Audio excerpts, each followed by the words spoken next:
Today is Thursday, February 4th, 2021. Coming up, a Roland Martin Unfiltered. Since Donald Trump could not steal the 2020 election, Republicans are trying to do it for him. We'll be joined by Ari Berman, a voting rights expert for Mother Jones, to break this down. And Sanseria Ann Berry is now the first African-American Secretary of the United States Senate. Also, Chiquita Brooks-LaSure, a Democratic health policy expert, is a leading candidate to run President Joe Biden's Medicare and Medicaid agency. Also, a former Trump administration official said in an interview that Secretary of Defense Lloyd Austin was chosen for the job because of his skin color. Really? Are you that dumb? Really? That dumb? And right now, Congress is debating whether to strip the committee assignments of Q-anon supporter, Congresswoman Marjorie Taylor Green. Oh, y'all ought to hear the white tears she said today on the floor. And wait until we show you how Senator Ted Cruz tried to jam up Biden's pick for the United Nations ambassador because of the speech she gave at an HBCU. Senator Cory Booker came to her defense. Prosecutors want an arrest warrant for Kyle Rittenhouse because he's ignoring the conditions of his bond. His ass should be in jail. And Country Star Morgan Wallen has been suspended, could lose his record deal, and because his neighbor recorded him shouting the N-word. Oh, you hear that apology as well. Y'all, let's get to it. It's time to bring the funk. Roland Martin Unfiltered. Let's go. He's got it. Whatever the biz, he's on it. Whatever it is, he's got the scoop, the fact, the find. And when it breaks, he's right on time. And it's rolling. Best believe he's knowing. Putting it down from sports to news to politics. With entertainment just for kicks, he's rolling. It's on go, roll, y'all. It's Roland Martin, yeah. Rolling with Roland now. He's funk, he's fresh, he's real, the best, you know he's Roland Martin now.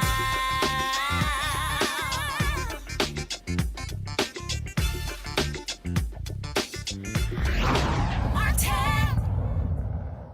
Donald Trump and Republicans did all they could to lie about the 2020 election. Oh, we can run them all. Trump, Kevin McCarthy, they all were lying when it came to the election. Now Republicans in Georgia and other states are going to do their damnedest to actually steal the election in 2022 and 2024. This is a huge issue.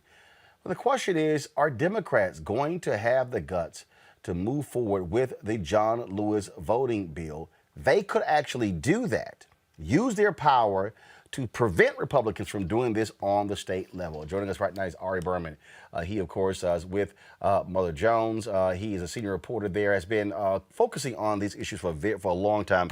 Ari, glad to have you in Roland Martin Unfiltered. This is critically important. Republicans can control these legislatures in these southern states. They control the governor's mansions as well. And so they control the state Supreme Court.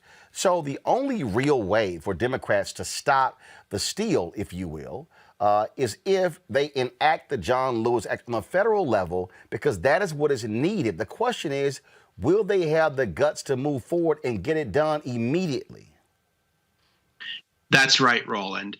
The Republicans control the states. They control places like Georgia, and they are hell-bent on trying to make it harder to vote so there isn't a repeat of 2020. So there isn't the same kind of turnout, particularly among younger voters, black voters, voters of color, that there was in 2020 in future elections. So Republicans control the states, but Democrats control Washington, meaning they have the power, finally, to put in place federal standards and federal regulations for voting. They can pass the John Lewis Voting Rights Act to restore the Voting Rights Act, and they can pass the For the People Act, which would be the most significant democracy reform bill in a generation. Now, the only way they can do that is to get rid of the filibuster in the Senate, because these bills are not going to get 60 votes in the U.S. Senate, but they could easily get 50 votes in the U.S. Senate. Every Democrat votes for it.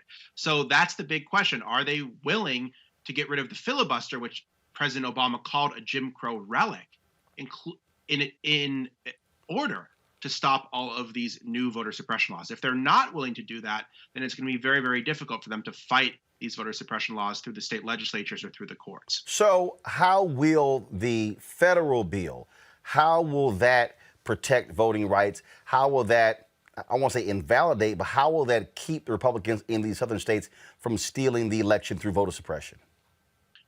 So with the John Lewis Voting Rights Act, states that have both a long but also more recent history of voting discrimination, like Georgia, would once again have to approve their voting changes with the federal government. So the Justice Department would now have the power to block new restrictions on voting. Georgia is talking about doing things like getting rid of no excuse absentee voting, where everyone in Georgia can vote by mail, getting rid of automatic voter registration, adding new voter ID requirements. These are all things that would be discriminatory, that would violate the Voting Rights Act. And if there was teeth, once again, put in the Voting Rights Act, you could block those laws that way. There's also legislation, the For the People Act, that would set federal standards for federal elections. It wouldn't allow you to do discriminatory voter purging. It wouldn't allow you to add new voter ID laws. It wouldn't allow you to add these kind of discriminatory changes. So these bills really work hand in hand. The For the People Act would add standards that apply to all 50 states, whereas the John Lewis Voting Rights Act would target those states that are the worst offenders when it comes to voting rights, places like Georgia. And so if those federal protections are put in place, and if they're put in place soon, they would then apply to the 2020 and the 2024 elections.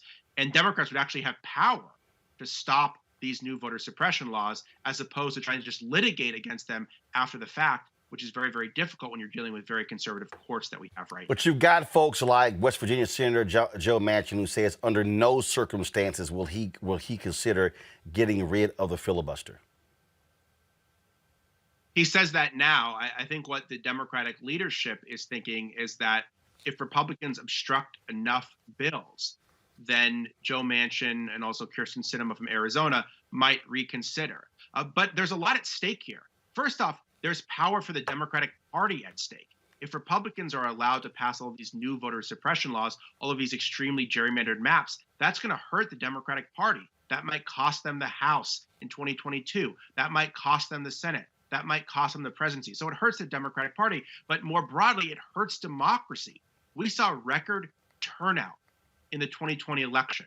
And that's the very thing that the Republican Party feels threatened by.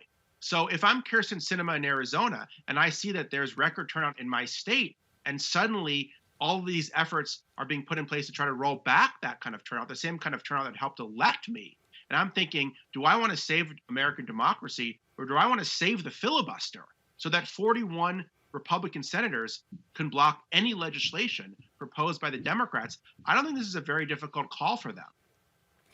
And in fact, when you talk about Sinema, she needs to be focused on this because the Supreme Court has taken up an assault on Section 2 of the Voting Rights Act. And so that could very well affect her state. That's absolutely right. The Supreme Court is going to hear a case from Arizona, Kyrsten Sinema's home state, that could be make it harder to vote in that state. There's all sorts of crazy bills that have been introduced by Arizona Republicans already. They want to get rid of no excuse absentee voting in a state where 80% of the people vote by mail. They want to dramatically close a number of polling places, even while they make it harder to vote by mail. So in Maricopa County, Arizona, they want to go from having 100 vote centers in Maricopa County, where you can vote anywhere in the county, to having only 15 voting centers. That's going to directly affect someone like Kyrsten Sinema. There's another bill in Arizona that would just say that the legislature can appoint whatever electors they want in the presidential election, no matter what the voters of the state say. So this is crazy stuff for democracy, but it also threatens Kyrsten Sinema and Mark Kelly's self-interest as Democrats. They need large turnout from young voters, from voters of color, to be able to win elections. And if those things are rolled back, it's going to be bad for democracy, but it's also going to be bad for them as well. So from a purely self-interest perspective, you'd think they'd want to get rid of the filibuster. But I just think it's fundamentally undemocratic when 41 senators can block anything that's supported by a huge majority of Americans, and then that paralyzes the Congress from being able to do anything about attacks on democracy. So one anti-democratic institution, the filibuster, is then allowing you to continue all of these other anti-democratic institutions like voter suppression at the state and federal level. But this is where again, where for me, I've always had a problem with Democrats not having guts. Republicans have no problem changing rules to drive their agenda. Mitch McConnell can complain and bitch and moan all day about Senator Harry Reid changing the rules for these lower-level judges once. McConnell did it twice, including the Supreme Court. That's absolutely right. I mean, that's why it was so ridiculous to hear Mitch McConnell talk about preserving the filibuster. He already got rid of the filibuster to confirm Neil Gorsuch, to confirm Amy Coney Barrett. So they have no problem. They don't care about hypocrisy. They don't care about shamelessness. All they care is exercising power. And I've said this for a long time. Democrats have to be as aggressive about fighting voter suppression as Republicans are at doing it. And they're not there yet. And the fact that the Democrats are not on board yet with getting rid of the filibuster is very, very worrisome because democracy is at stake right now. We are seeing it play out in the states. We just had an election where a big lie was said for months that led to a violent coup at the U.S. Capitol. And now Republicans are trying to take up that big lie through other means. They're trying to accomplish through legislation what they couldn't accomplish through litigation.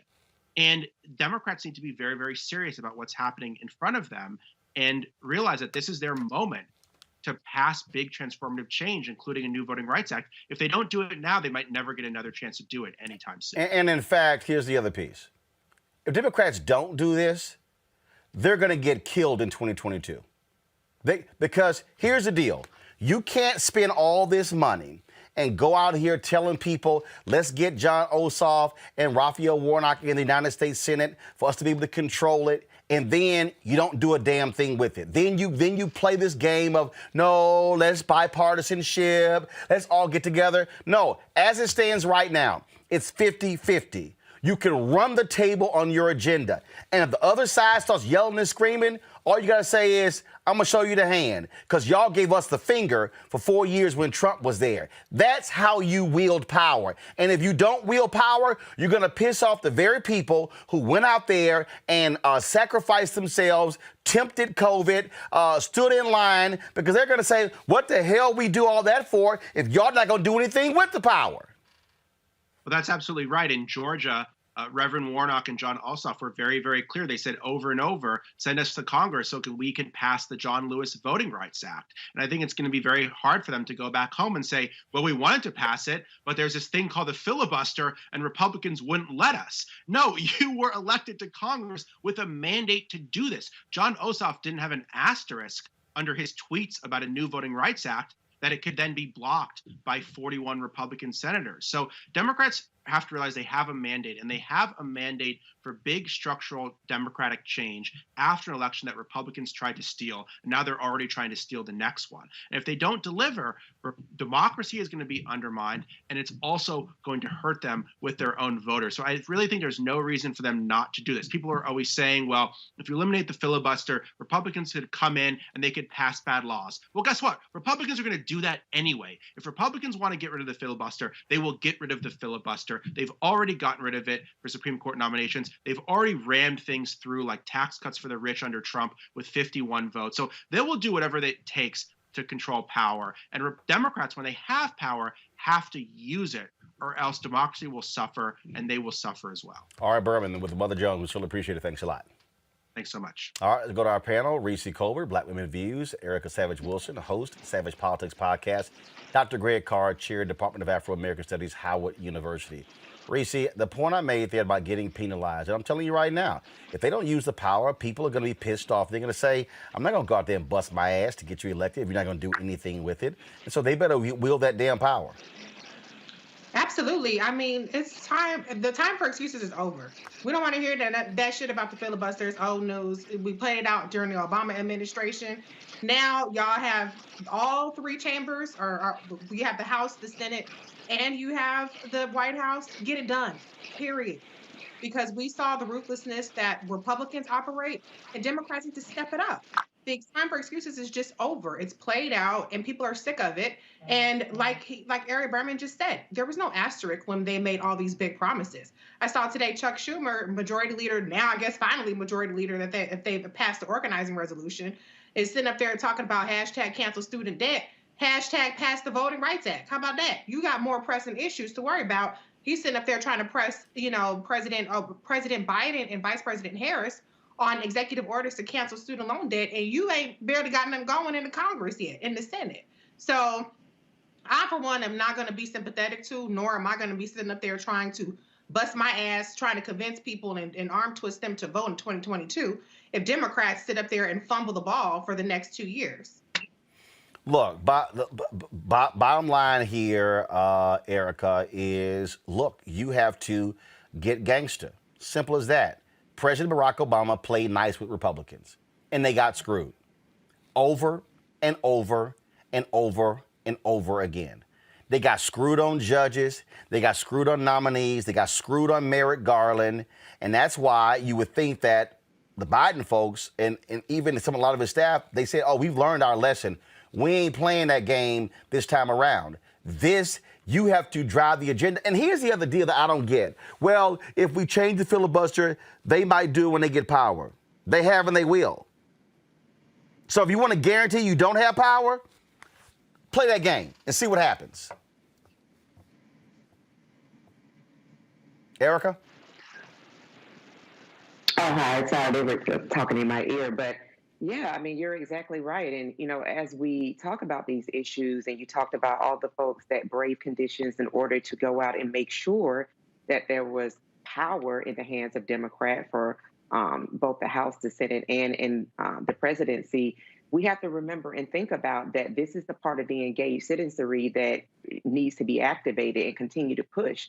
Because when we think about what Senate Republicans did during 2020, they made sure that their homeboy was acquitted in 2020. That happened at the top of 2020. They also made sure that everyone in the United States and the globe knew that the co-equal branch of government was corporations. And so because they made sure that that fact was known, they made sure that they confirmed judges all throughout 2020, and that the COVID relief that the House passed in May of 2020, that it stayed in the House. Republicans made sure that Americans stayed hungry. They made sure that uninsured unemployment benefits did not continue.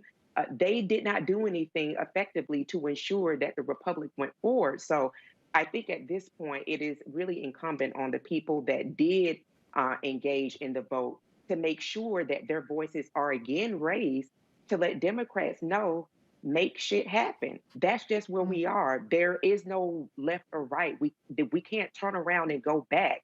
This is exactly what they were elected to do. They are taxpayer-funded elected people. We hired them to do a job.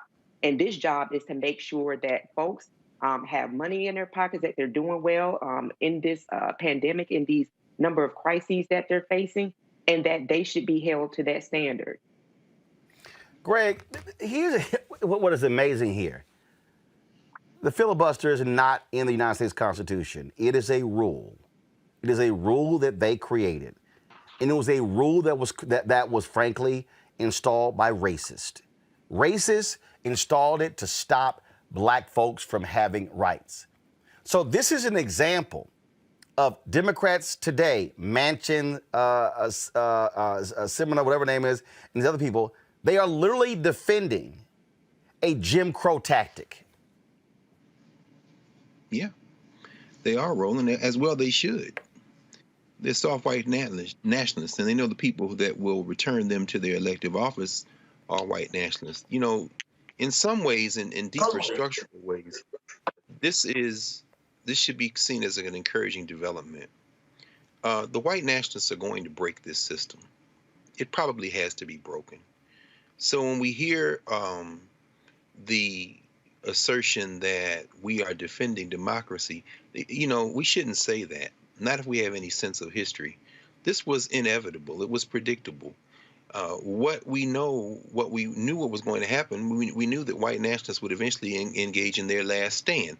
We couldn't have predicted necessarily the conflagration points, the 2016 to 2020 presidency of Donald Trump, the riot at the Capitol, the white riot.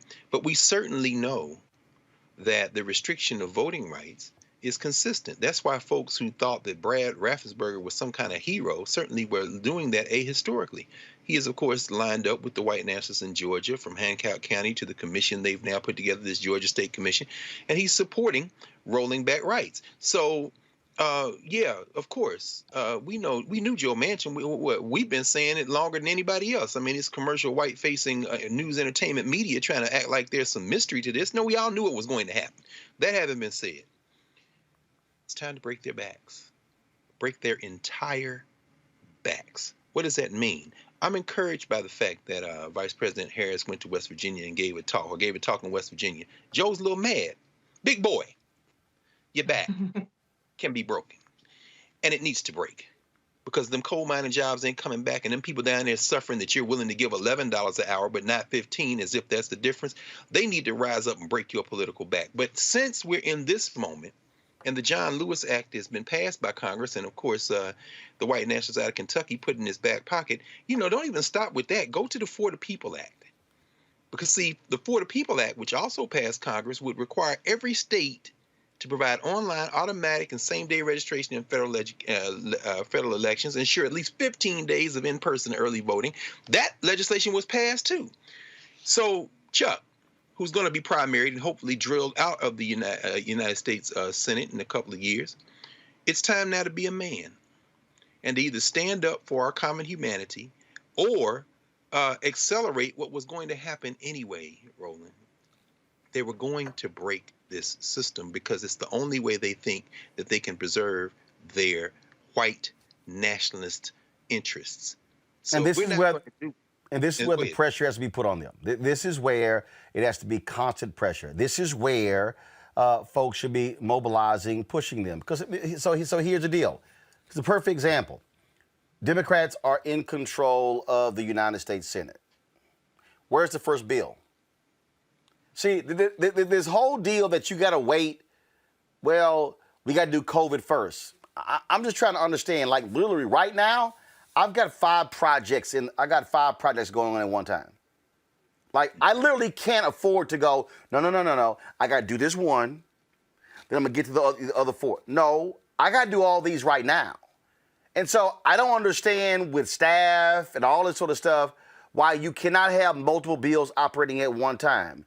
It should simply be COVID bill, John Lewis bill, George Floyd Justice Act bill. Those should be the first 3 bills passed by Congress in the first 30 days. I'm just trying to understand, like, what the hell are you waiting on? Let's be real clear.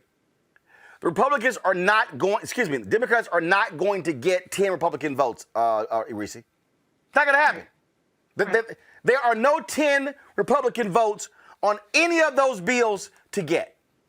None. You can try all you want to. Lisa Murkowski, Susan Collins, Mitt Romney. You could say Pat Toomey's retiring. You ain't getting 10. So what you gonna do? No. That is the damn question. I mean, they just barely got the organizing resolution passed. So now you have the Democrats who are controlling the committees. What's the holdup? I don't get it. I know people are going to say, oh, it's only been so many days. Oh, it's only been so many weeks.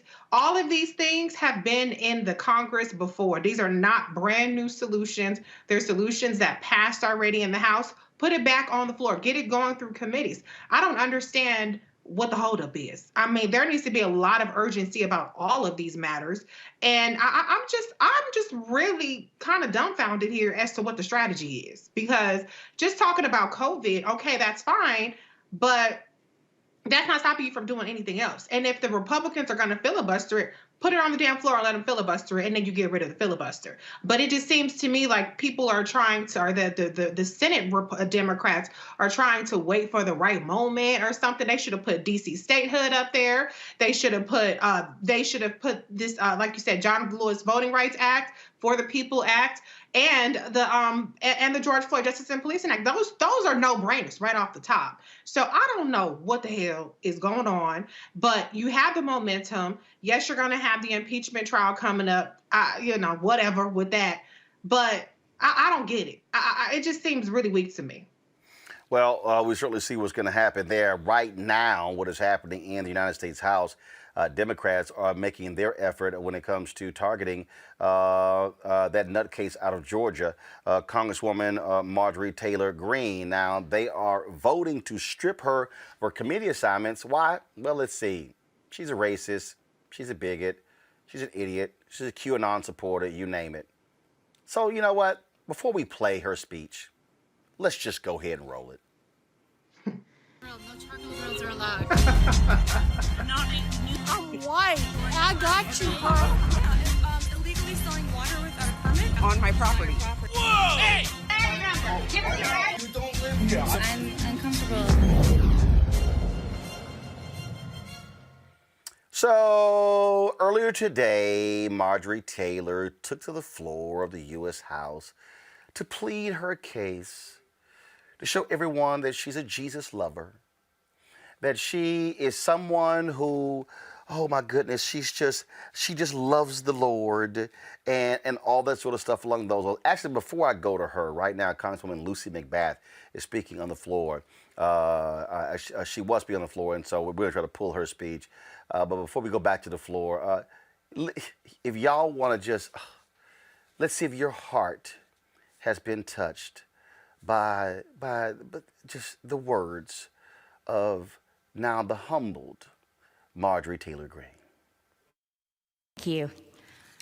Madam Speaker, my Democrat colleagues, Republican colleagues, my district back home in Georgia 14, to the American people, to my mom and dad, and my husband and my children. I've been here for 1 month and a day, and I've gotten to know part of my conference, my Republican colleagues, but not even all of them yet. I haven't gotten to know any of my Democrat colleagues, and I haven't had to have any conversations with any of you to tell you who I am and what I'm about. You only know me by how Media Matters, CNN, MSNBC, and the rest of the mainstream media is portraying me. What you don't know about me is that I'm a very proud wife of almost 25 years, that I'm a mother of 3 children, and I consider being a mother the greatest blessing of my life and the greatest thing that I'll ever achieve. I'm proudly the first person to graduate college in my family, making my parents very happy and proud. I'm also a very successful business owner. We've grown our company from 1 state to 11 states. I'm a very hard worker. I've always paid my taxes. I've never been arrested. I've never done drugs, but I've gotten a few speeding tickets in my day. What you need to know about me is I'm a very regular American, just like the people I represent in my district and most people across the country. I never ever considered to run for Congress or even get involved in politics. As a matter of fact, I wasn't a political person until I found a candidate that I really liked, and his name is Donald J. Trump when he ran for president. To me, he was someone I could relate to, someone that I enjoyed his plain talk, not the offensive things, but just the way he talked normally.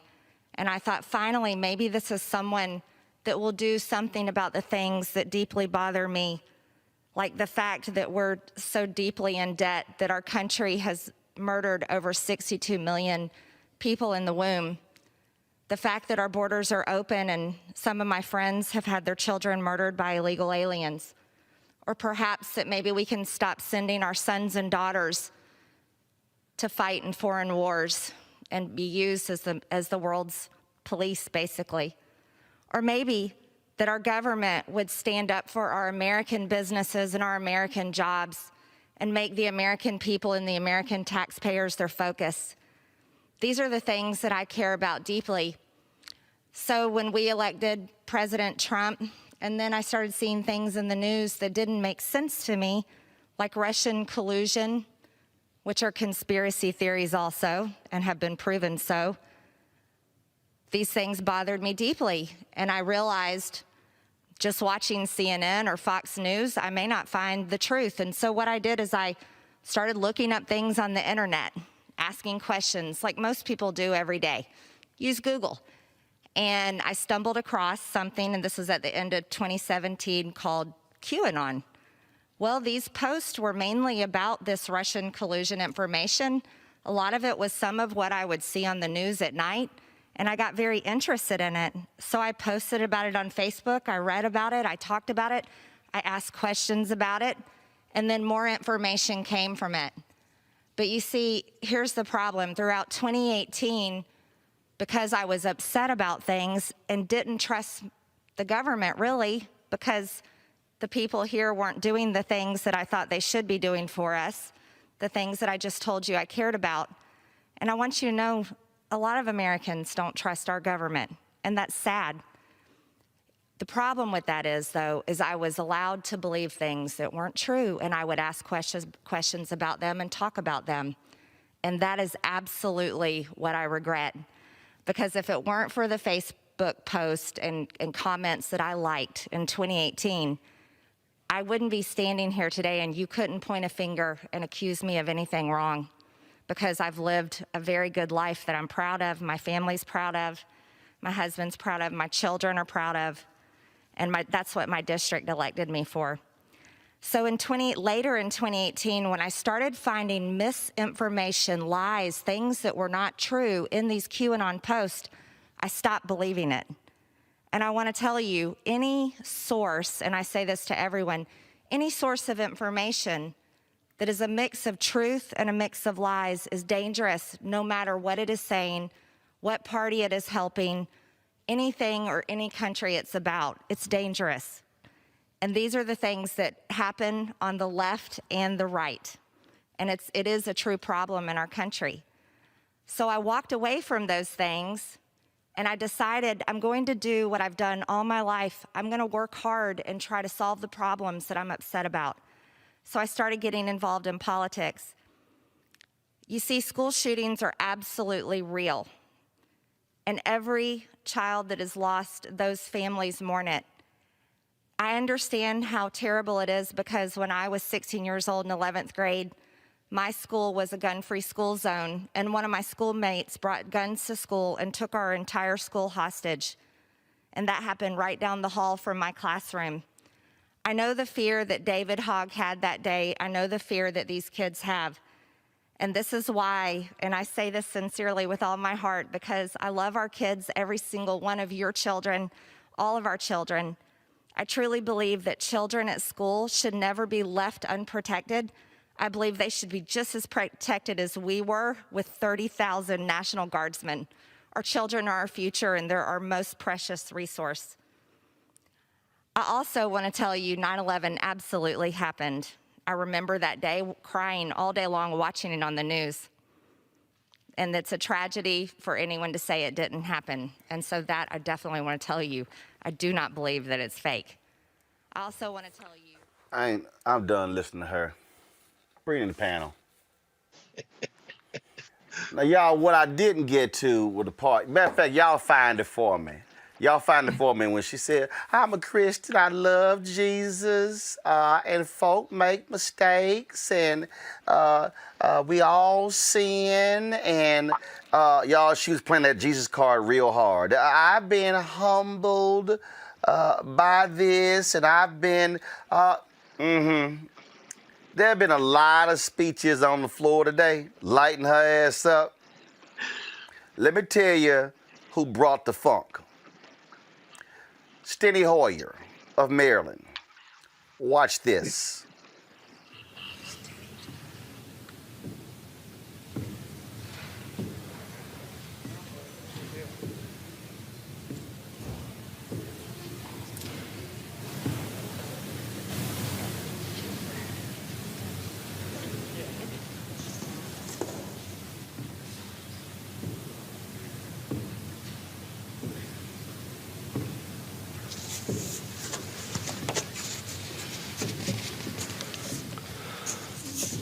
I heard about motherhood today. 2 of those women, between them, have 6 children. They're mothers.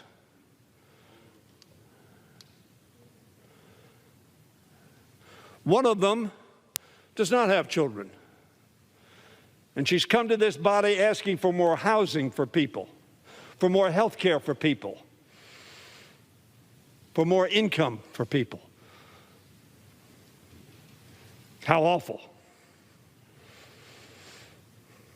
And they're not the Squad. They're Elon. They're Alexandria. And they're Rashida. They are people. They are our colleagues. And yes, you may have disagreements. But I don't know anybody, including Steve King, who you precluded from going on committees, for much less. And this is an AR-15 in the hands of Miss Green. This was on Facebook just a few months ago. That is a message of peace and reconciliation and peaceful democratic dialogue. The Squad's worst enemy, AR-15, in hand. Sounds like the guns I fled. I have never, ever seen that before.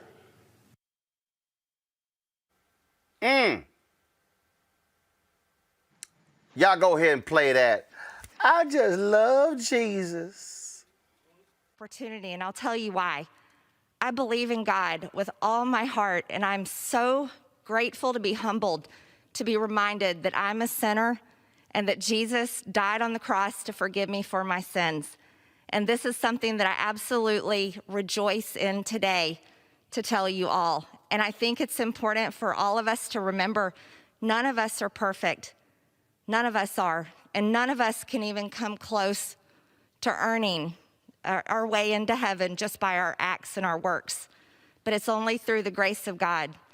And this is why I will tell you, as a member of this Congress, the 117th Congress, I am a passionate person. I'm a competitor.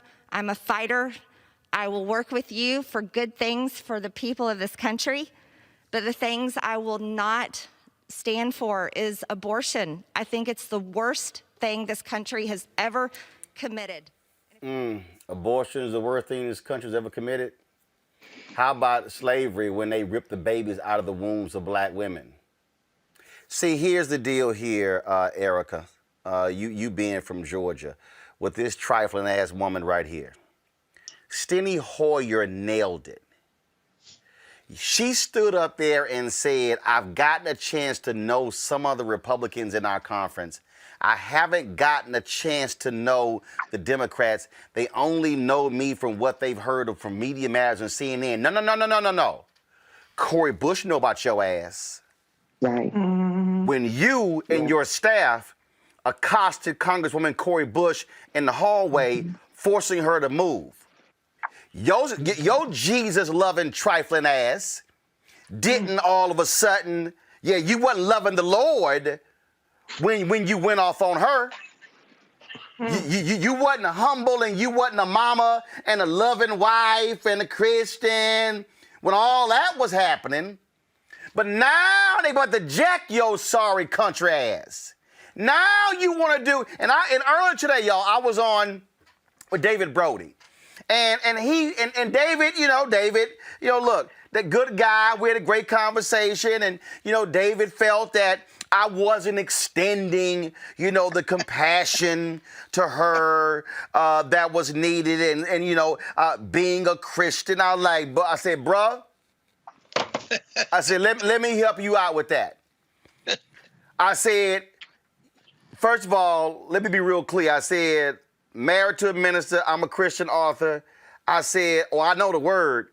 I said, but see, what y'all can't handle is that what she did today is what that German theologian who studied at Abyssinian Baptist Church, who got a taste of liberation theology and took that back to Germany when they were fighting Hitler. Y'all, his name is Dietrich Bonhoeffer. Well, that German theologian, Dietrich Bonhoeffer, laid out a concept called cheap grace. And cheap grace is when folk like her stand there with their white tears, speaking about their white Christianity, asking for forgiveness, when knowing full well tomorrow you going to go back to doing what you were doing before. Dietrich Bonhoeffer called that cheap grace. When you go to God and say, Lord, forgive me, I'm sorry, then you will hoe today, and then you turn around and you start a hoeing tomorrow, but then you want to ask God for forgiveness about your hoeing tomorrow, and then when you hoe tomorrow, you ask God for forgiveness, and you turn around and you hoe back on Saturday and Sunday. I'm not talking about her. I'm talking about the people who do that. Lord, forgive me. Lord, forgive me. Back to hoeing. Lord, forgive me. Back to being a freak. Lord, forgive me. Bonhoeffer called that cheap grace. That is what she think we just gonna sit here and accept. No, not happening. And from Matthew 7:21 through 23, not everyone who says to me, Lord, Lord, will enter the kingdom of heaven, but one who does the will of my Father who is in heaven. On that day, many will say to me, Lord, Lord, did we not prophesy in your name and cast out demons in your name and do mighty works in your name? And then I will declare to them, I never knew you. Depart from me, you workers of lawlessness. That is exactly who Marjorie Green is to her fucking core. Don't put my Lord and Savior's name in your mouth as a way to excuse the shit that you do on a daily basis. My big mama said something to me years and years ago, and it has stuck with me. She said, when you open your mouth, you remove all doubt. All she is a racist. When I was in on the coast, which I know many of us have talked about, in Ghana, and I stood in the dungeons and looked up and saw where white people were having church while my ancestors were chained butt naked in a dungeon about to leave their country on a gross journey through the through the Atlantic. And I can't even, I'm so angry. I am so angry because I'm tired, y'all. We have got to engage now. And I'm saying that because folks like Marjorie, that she is under the umbrella of blamelessness. So she'll always be blameless. She's a white woman, so she'll always be blameless. That speech fell exactly where it should have, on the floor. It has no power. What we have to do is understand that these folks are being trained, they're being donated to, they're giving space to actually occupy these spaces, have these committee spaces, because folks in power understand that they need other people to continue on their work of oppression. So this is what we have to do. It's not just during election time. This type of civic engagement is something that we have to be prepared to do every day of the week. Republicans are always grooming the next Marjorie. They're always grooming the next Mitch McConnell. Where are our Cori Bushes? Where are our Ayanna Pressley? Where are more of our Madam Presidents, Kamala Harris?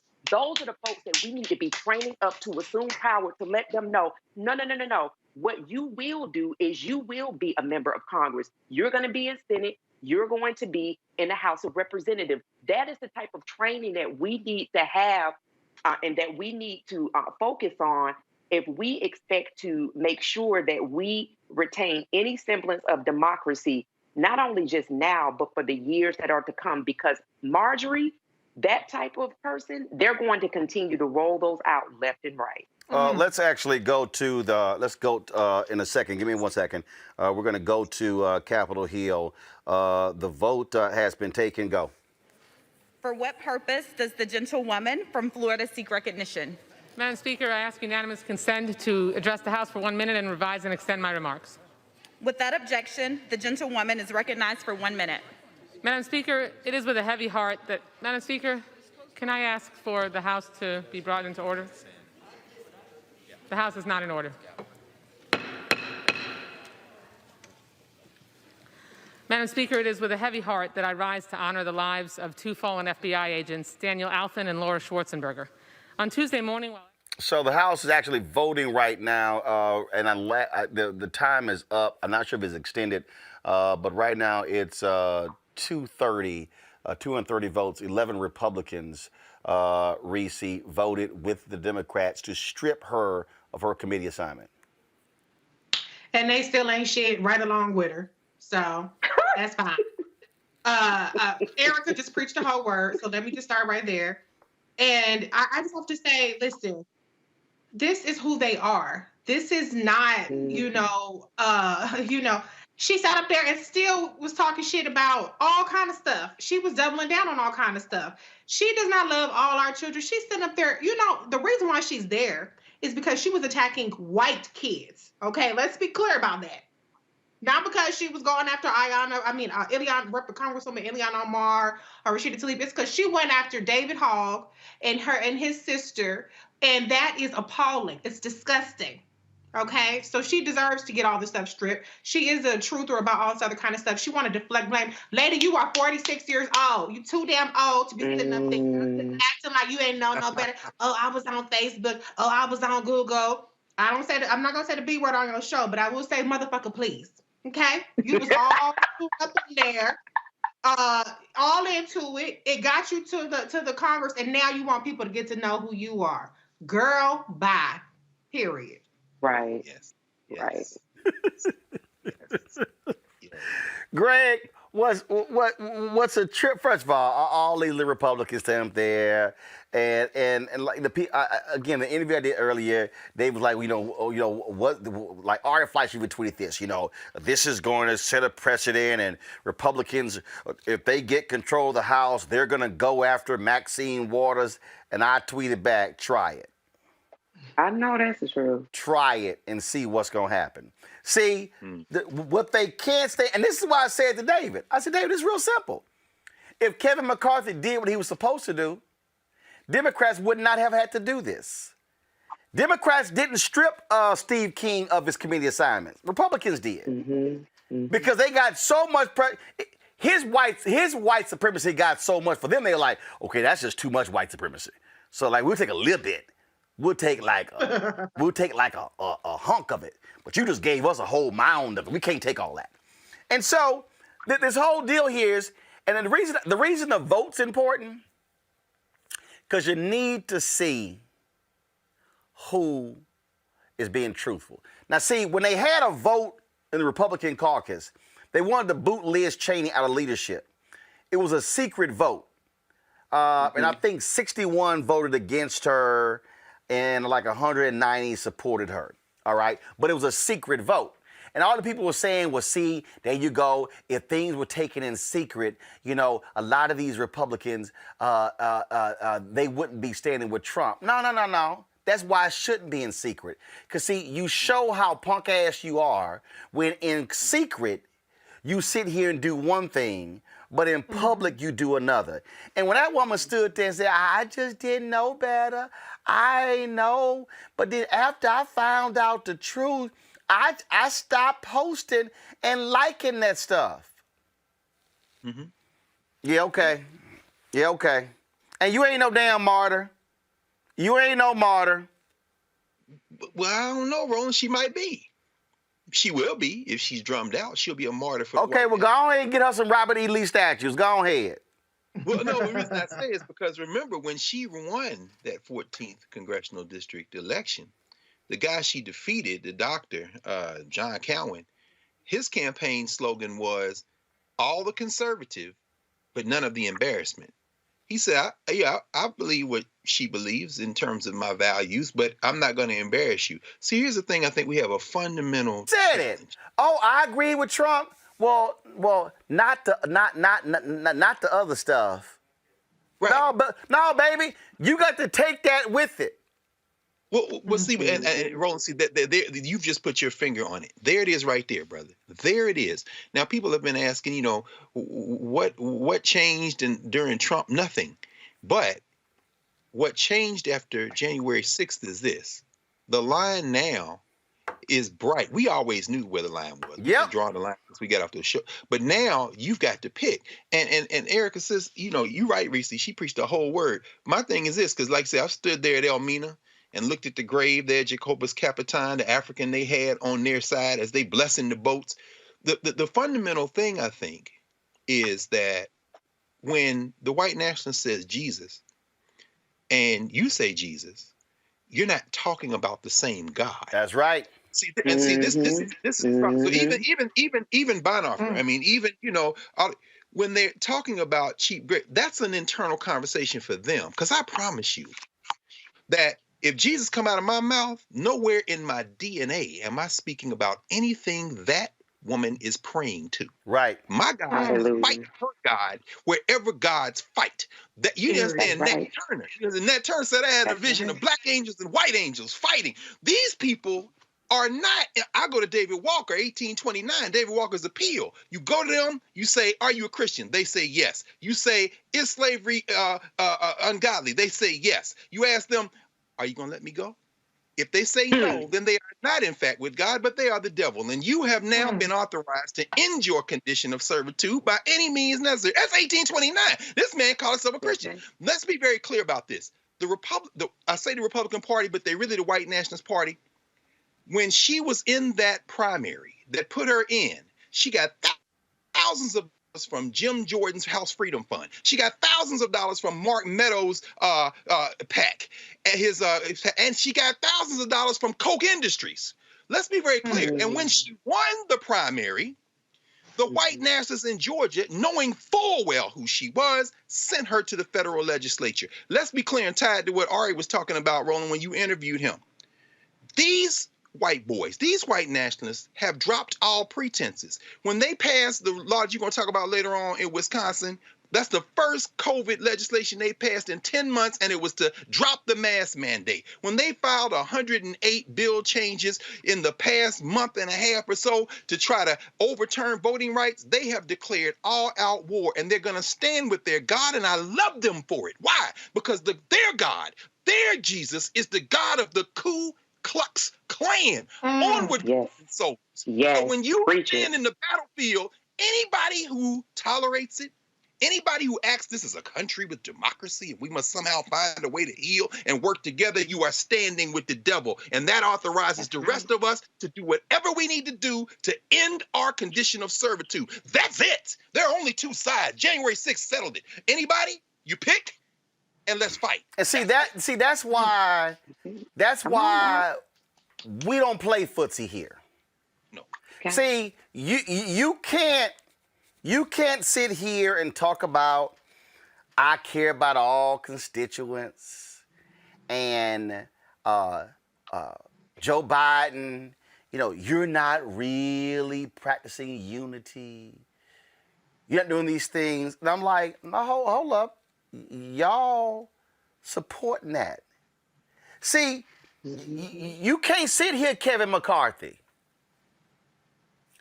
give a speech on the floor calling Trump out for his role in the insurrection, but then you vote against the impeachment. Then you fly your ass down to Florida and take a picture with him. That's right. Because really what you're saying is, I know what I said on the floor was one thing, but the picture says I'm really with them. See, that's why when I was with David was like, well, do you not accept her apology? I'm like, hell no. Y'all go ahead and take this. Take this. Action to that from Roland Martin, host and managing editor of Roland Martin Unfiltered. Roland, great to have you back on the show. Great to be back. What's happening? All right, well, we got a lot happening, but I want to play. We're going to play in a moment some of Marjorie Taylor Greene's comments on the House floor first, but I want to get your overall view of Democrats taking this vote, because this is unprecedented for a Democrat, for an opposition party to say we're not having any of this. Well, if the Republicans had done their job, this wouldn't be left up to Democrats. That was the problem there. This is an absolutely crazy and deranged woman. That's who she is. And so, sure, her crazy constituents in Georgia elected her, but so did those fools in Iowa who elected Steve King. Republicans took the steps against him. But when you look at not just her, see, Kevin McCarthy, but her comments before. No.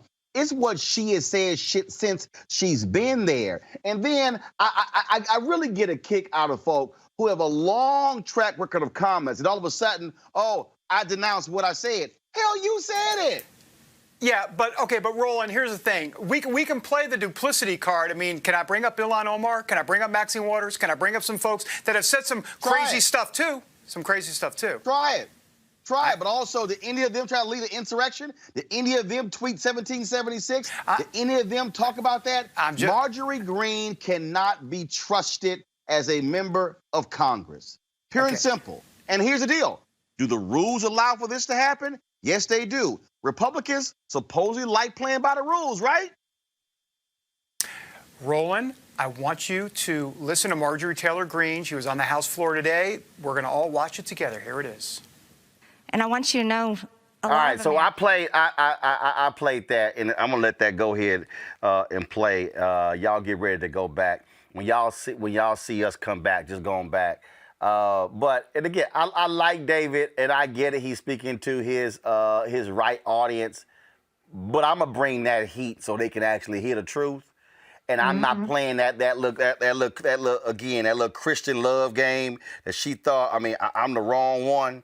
No, boo. That dog don't hunt where I come from. It's just not gonna work. And see, and let's just be real clear. You got too many folk on mainstream TV who's scared to say it, who's scared to actually go there, who don't want to truly call out white Christianity, who don't want to call out white nationalism. They want to use all the other words and phrases around it. Nah, see, we're not gonna sit here and dance around it. We're going to call this thing exactly what it is, and they have to get checked.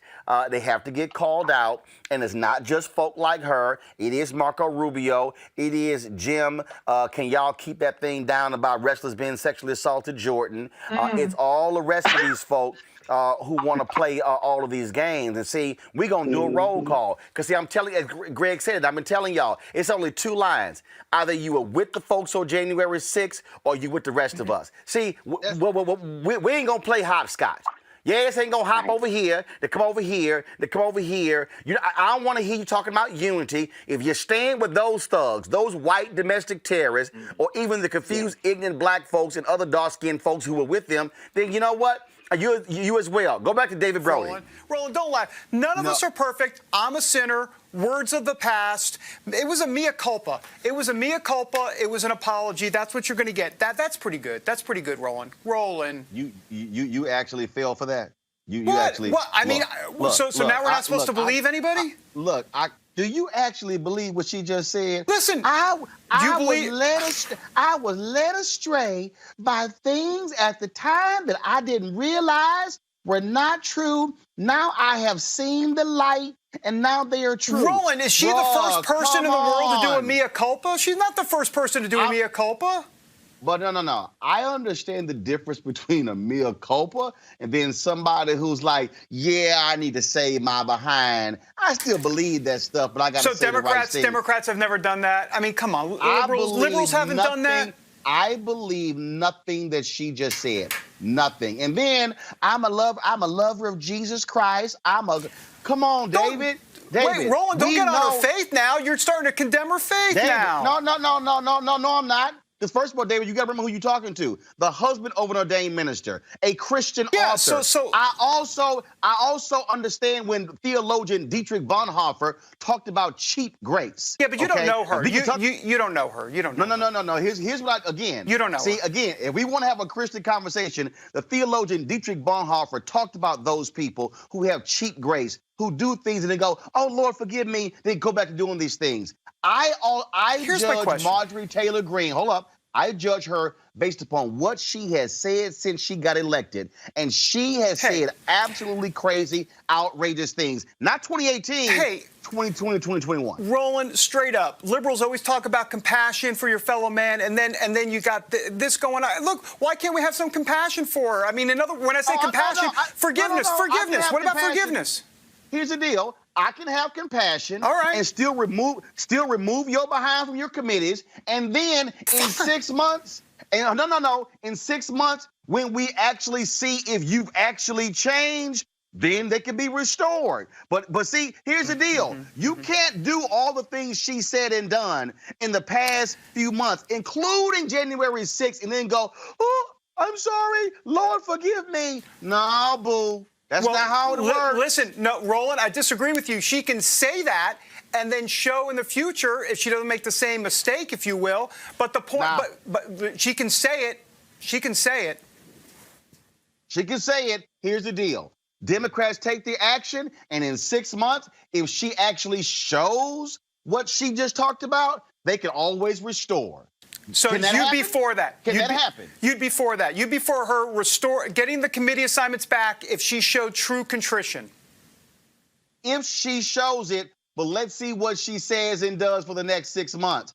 I don't trust that she actually can be humbled and not act a fool for the next 6 months. But sure, let's see what happens. But snatch the committee right now. Will you at least acknowledge that this is not just a conservative QAnon issue? This is, the liberals do this on the other side too. Everybody's got their baggage, Roland. Everybody's got their baggage. No. Individuals have their baggage. Yes. And here's the deal. This is real simple, okay? All I heard for the last 4 years from Republicans is that winning, you actually have the spoils of victory. Well, guess what? Yeah. What happens when you win? Roland Martin, I'm going to say this on national television. I love you, and there's no air quotes around that. You know that. I appreciate it. See, I ain't making excuses for these folks. You're a better man than I am. See, my deal is I knew exactly. See, again, game recognized game. See, they love, because see, here's the deal. They want you to go chase that rabbit hole. Democrats said this. This is me. We ain't going now. Nope, we ain't going now. We're going to stay right here. See, Erica, that's the real deal here. And see, and what I need folk to understand is, again, it's only two sides now. If you align in any way with them white domestic terrorists on January 6th, you are my enemy. You are my people's enemy. We ain't sitting here. And that's why I was like, all right, all them words, I'm a wife, I'm a mother. Let me see what you do for the next 6 months. But here's what we already know. She's already sent a fundraising appeal lying on AOC. Yep. So, Heifer, you already showed me who you are. Come on. You already raising money, and you lied on AOC in your fundraising appeal. That's why snatch your committee. Yeah, and snatch your wig while you're at it. I got to send a shout out to Greg. He gave me my life back in a text message just that quickly because you personalized this, right? It just really the apologist kind of narrative that continues to flow out of a whiteness. But this is why we have to stay vigilant. You know, I know you've already discussed this on the show earlier this week, but we're thinking about, you know, the lack of grace, the lack of understanding that was not given to a 9-year-old Black child in Rochester, New York. And so we see how there's always a runway, right, for whiteness to be considered otherwise, to you don't know what's in their heart. Well, you know, the Bible clearly says the heart is vile. It's full of things that are not pleasing unto God. So, you know, scratch that, like throw that all the way out of the window. We know who she is because she told us who she was. She told us who she was when she was running for office. And when she got into office, she continued to tell us who she was. She said that she engaged in politics because she was drawn by the son of a Klansman. And I continue to say he's the son of a Klansman because we have to always go back to what the Klan was founded on. And Dr. Carr laid it out for us. They were founded on some type of Christian belief system, but it's not a belief system that extends to all people. It is very much so narrow and centers and upholds and makes sure that the supremacy is always with whiteness. Everyone else is there to serve whiteness. And so as we think about this and as we continue to hear the media talk about her ad nauseum, as we continue to hear QAnon become more mainstream, that we continue to hold true to who she and the Republican Party is. What we saw on January the 6th is really the outflow of what the natives and what Black people have experienced in this very nation by white mobs. It has always been like this for us. It has always been like this for natives. We are the ones who built this damn thing. So understand that Marjorie Green ain't shit but another copy out of this whole prototype of how you aggressively attack, oppress, suppress all voices that are non-white. That is all it is. And so if there cannot be some type of courage gained by the Democrats, outflowed from all of the Black folk, 90% of Black people, of Black women, 80% of Black men that made their way to the polls to make sure that they were in power in the White House, in both chambers of Congress, then we have a real issue here. We got the wrong people in power. See, Reese, what they want us to do,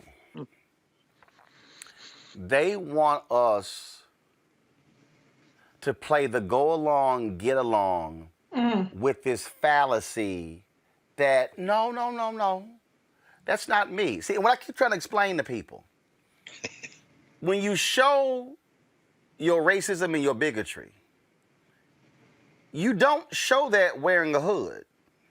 You don't show that burning a cross.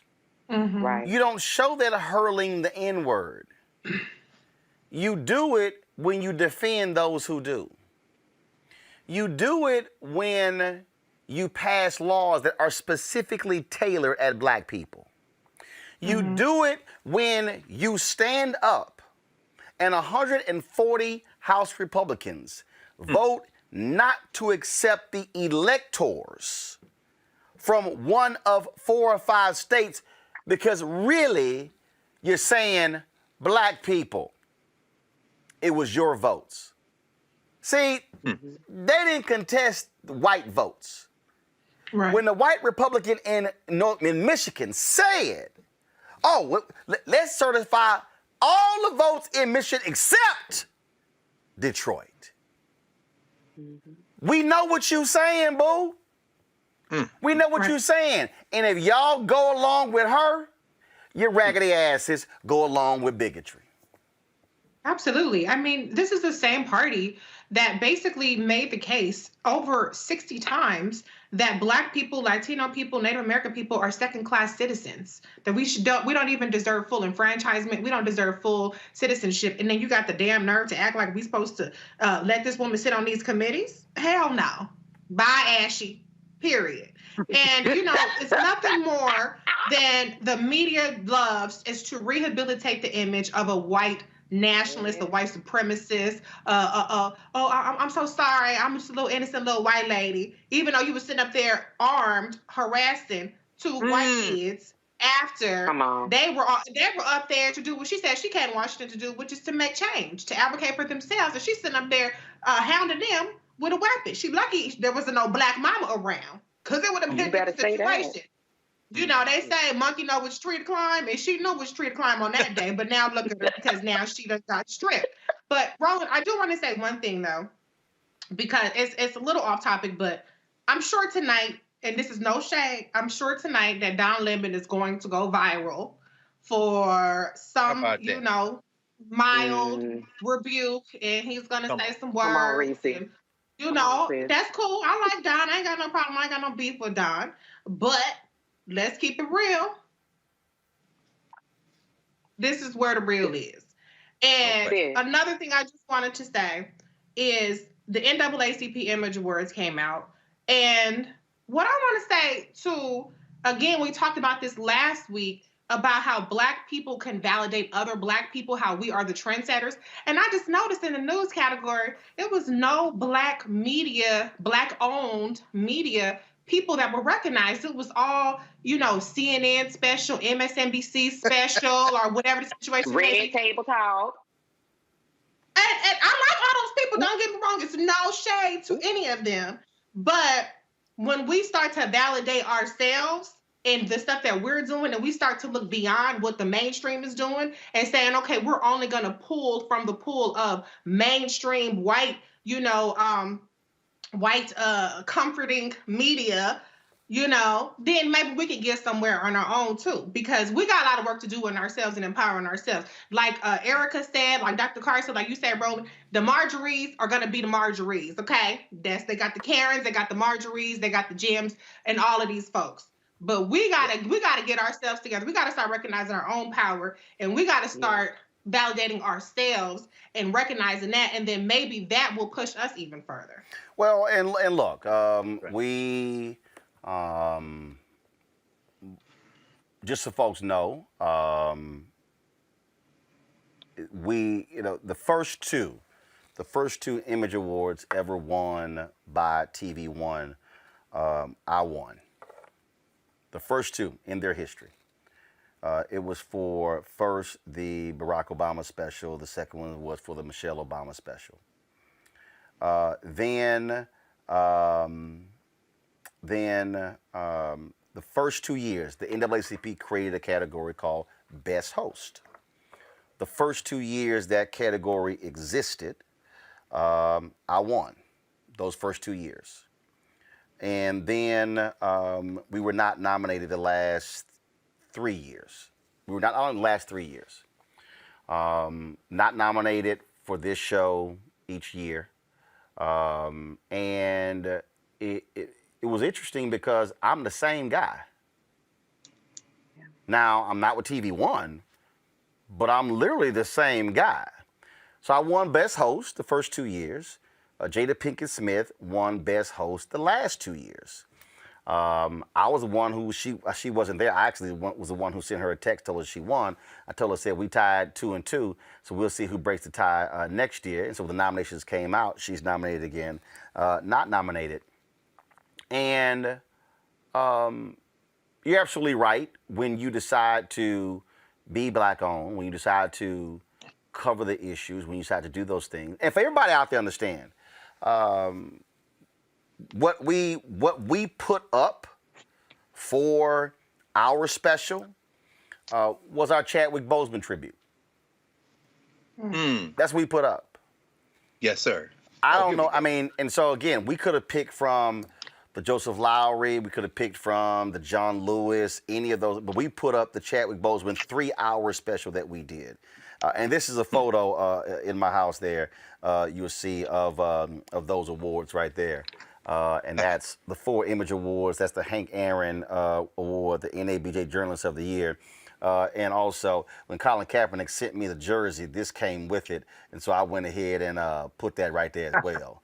So, and so the thing is this here, what I said to some folk, we're going to keep doing what we do, because the reality is I've never needed white validation, nor have I ever needed Black validation. No, but it is important for us when we do understand that how we recognize our own, because we do this 365. Yes, sir. Yes, sir. I don't pop in and pop out. I don't see here all of a sudden. I ain't never all of a sudden discovered my Blackness. I never had, an epiphany where all of a sudden. No one has ever said, where did Roland's boldness all of a sudden come from? It came the day I got hired. So, that's why we do what we do. That's why, and I said it.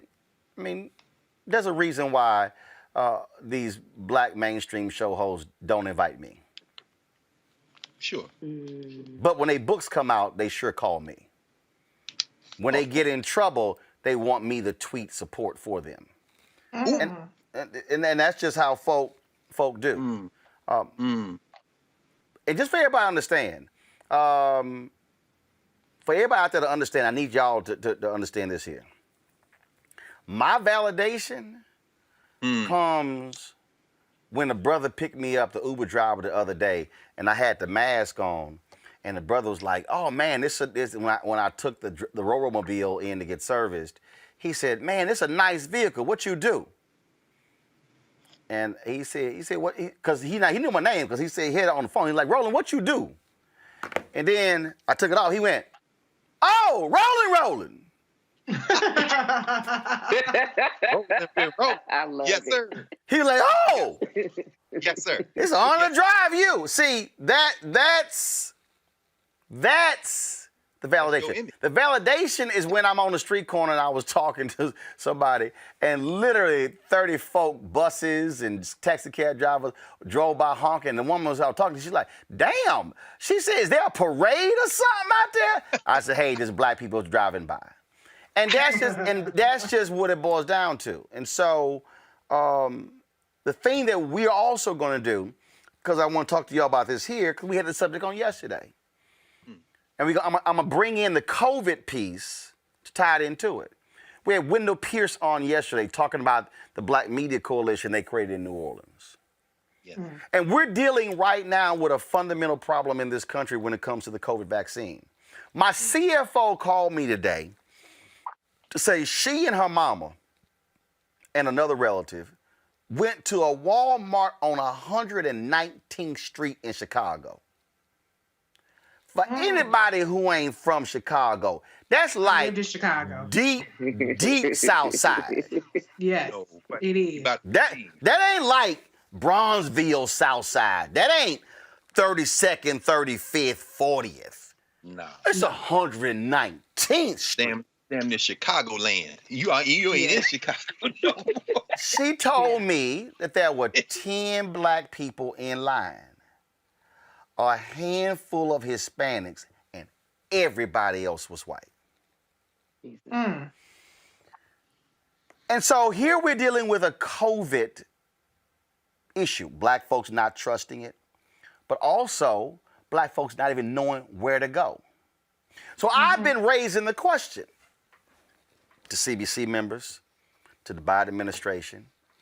Okay, who got the contract to handle public engagement in media for COVID? And is there a black ad agency that's a part of that who knows where to go to the black people? And see, I already know how the agencies think. So they figure, well, we gonna go find some black celebrities. But the data shows that black people, only 7% of black people listen to black celebrities to make major decisions that affect their lives. That means 93% don't. So y'all can go get all the rappers and the singers and the actors you want, and there's no disrespect to any of them, but that's not who they're listening to. Nope. Thirdly, and this is why I'm bringing up mainstream media. Since March of 2020, we've done more than 100. Y'all get that commercial ready for the commercial break.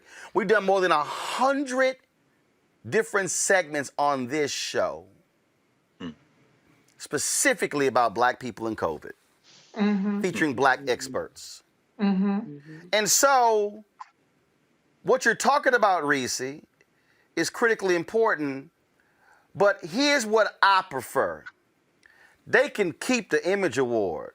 I want the $25 million advertising. How about that? I heard that. I want the $50 million. I want the $100 million. Because I want to be able to hire 10, 25, 30, 40, 50, 65, 75 reporters.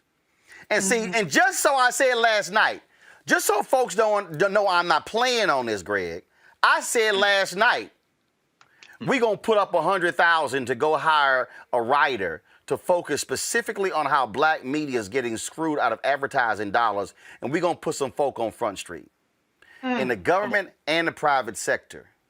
Come on.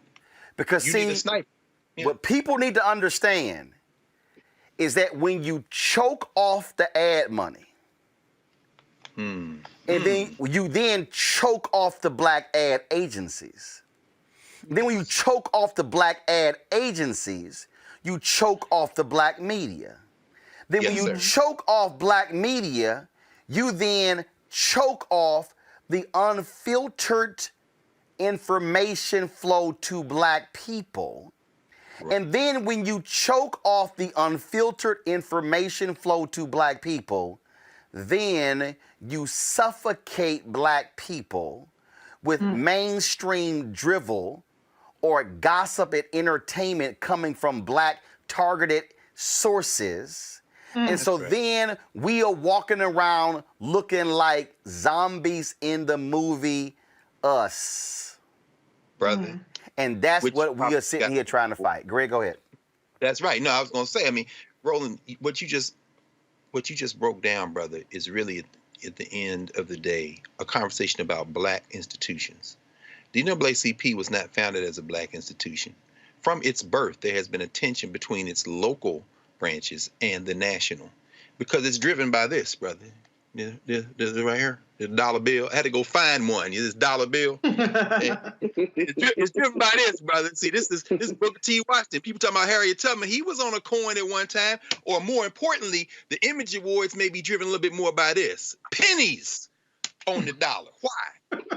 Because when you look at who's nominated, and I'm looking at these white publishers pushing their books, and you know, I read everything. So I read all those books, and I just laugh. Every time the Image Award lists the books that have been nominated, I don't see the books. I see the publishers that wrote the check for the fundraiser. When I see the films that have been nominated, I don't see the films. I see the companies that wrote the check for the fundraiser. When I see the hosts and the shows, I don't see that. The thing that changed was United TV won anymore. Individuals don't beat institutions. But here's the thing, and what you just broke down is very important. And that's why you're always talking about Ebony Magazine. That's why you work with the Chicago Defender and ran the Defender. When you own your own thing, and when you talked to Wendell Pierce last night, man, it moved me so greatly to listen to that conversation.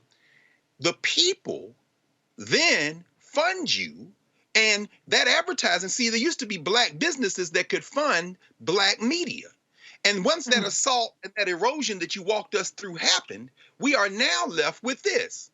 A handful, like Time Magazine. Next week's Time Magazine is going to have Amanda Gorman on the front and my old classmate Ibram Kendi, who's got a book out that they slapped together in One World Publishing, is selling. And all the response I see is from white people. Why? Because that's who's going to buy it. And half of them ain't going to pick up the book. Go see what happened with How to Be Anti-Racist or White Fragility. They bought books by the hundreds of thousands and left them in the bookstores. They were doing that, you know, cosplay activism after George Floyd's death. But the cover of next week's Time Magazine got Gorman on the front and an essay by Ibram Kendi talked about this is the period of the new black renaissance. Nah, bruh. Let me help you with this, young brother. Let me help you with this. Time Magazine is not black owned.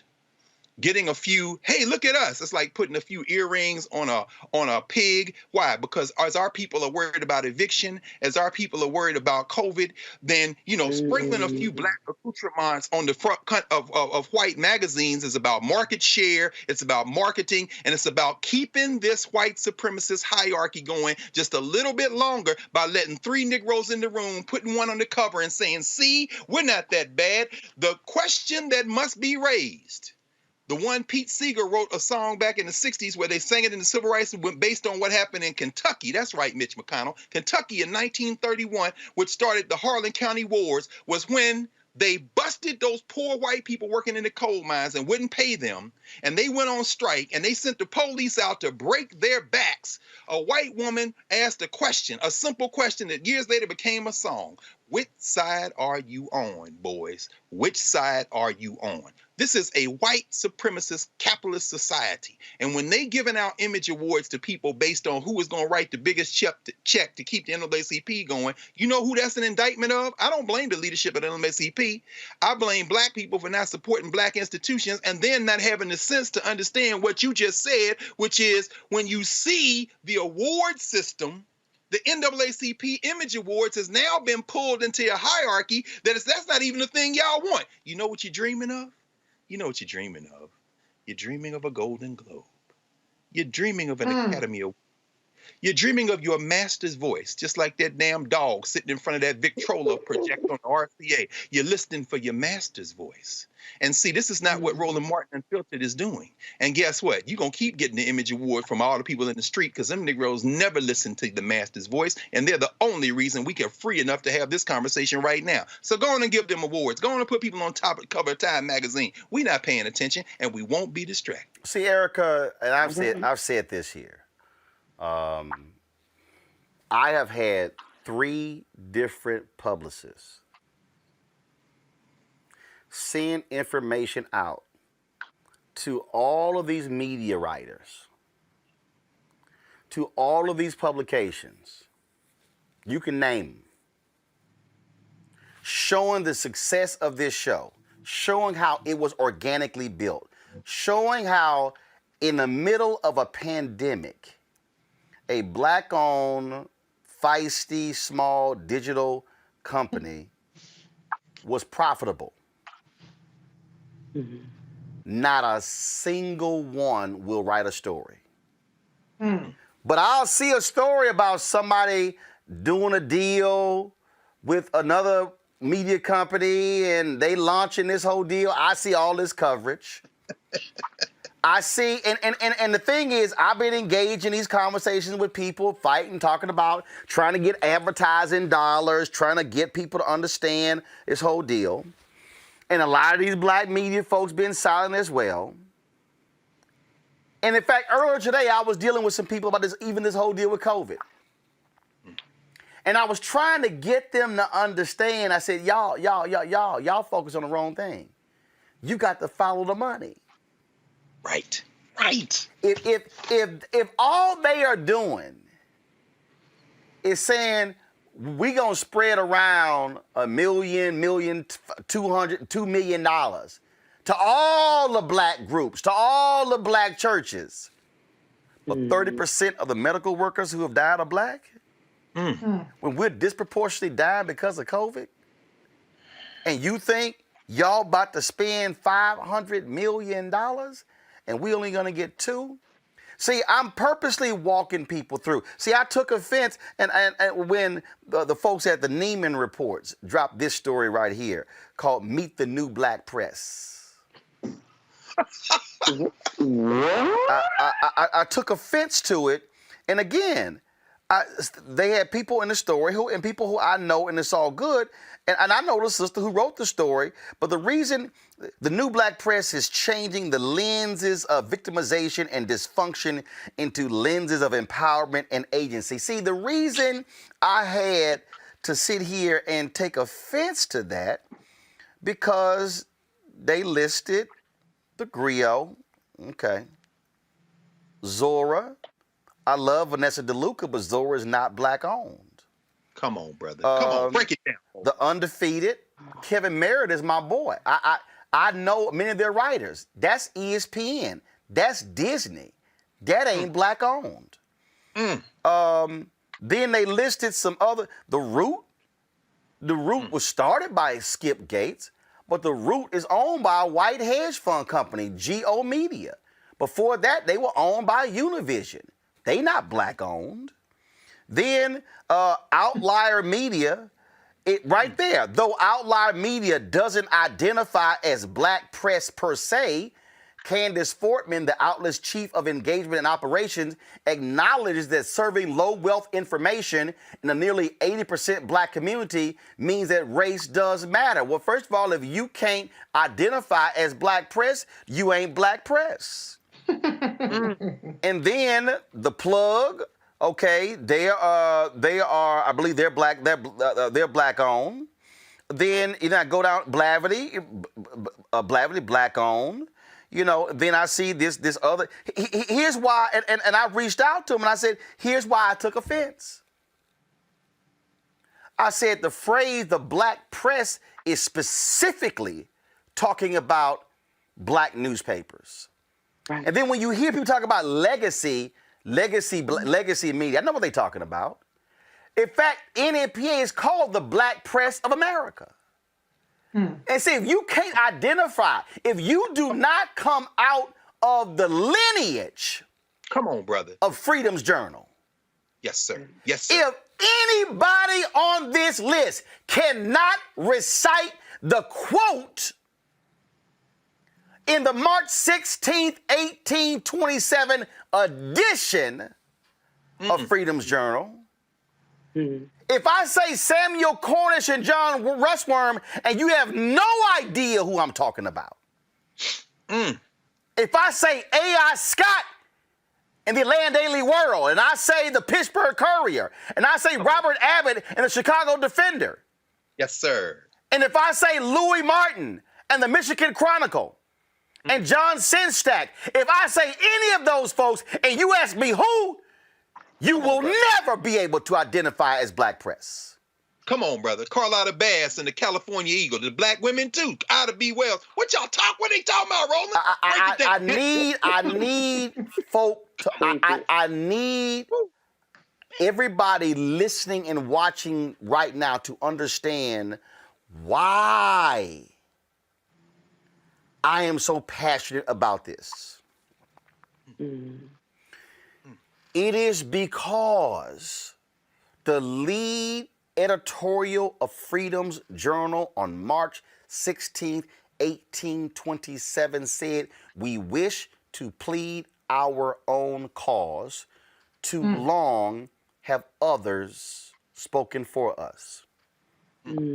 If you do not know the history of the black press, you would not know of something that was called the Abbott Monthly. Robert Abbott, the founder of the Chicago Defender, created a black magazine that was the equivalent of the New Yorker. Yes, sir. Yes, sir. Had a circulation of 100,000. Y'all, that 100,000. The leading writers at the time, Richard Wright, couldn't get published, but he was published by Robert Abbott. Come on. Y'all got to understand, before Langston Hughes became Langston Hughes was writing for the Chicago Defender. That's right. That's right. Ethel Payne started writing her fictional stories for the Abbott Monthly, and then later, the Chicago Defender. Yes. If we, Erica, continue to allow others to monetize our culture, and then we not monetize our culture, that means that see, y'all, let me break this thing down for everybody to understand how the money flows. Come on, brother. The white ad agencies are snatching multicultural dollars. See, there used to be, there used to be a budget called, that's multicultural money. They were like, that's Negro money. We don't care about that money. We got general market money. But then when the demographic shifts begin to take place, Obama gets elected in 2009. See, this is, and I got to go there. Obama didn't learn this lesson. Obama did not put the resources in black media during his campaign and allowed David Plouffe and David Axelrod to ignore his edict to give money to black media. And what ended up happening was white Democrats said, well, hell, look at what Obama's doing. We don't have to spend it ourselves. What I'm trying to say is when you black in a position of authority, what you cannot do is negate your own because they are watching and then they will then follow your lead. That's right. So what ends up happening? We then don't get political dollars. Then the multicultural market begins to dry up. You used to have agencies, Eugene Morris, R.J. Dale. Go look at the Black Enterprise list of the top black ad agencies 20 years ago and see how many of them exist today. So then multicultural, y'all, becomes general market. General market, y'all, means white. And let me tell you what they do to us. See, y'all don't, the reason I need everybody watching to understand why I'm keep hitting this thing and why I'm going to keep hitting this thing is because what they then say is, the agency says, well, we don't need to buy Roland Martin Unfiltered. We can buy the Young Turks. In fact, they don't even buy the Young Turks. They say, no. This is what they say.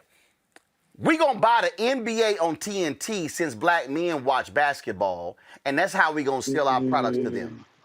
That's right.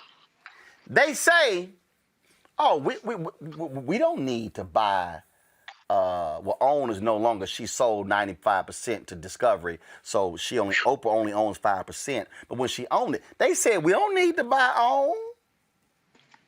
We could just go over here, and spend our money on how to get away with murder and scandal, and we're going to pick y'all black people up on the way.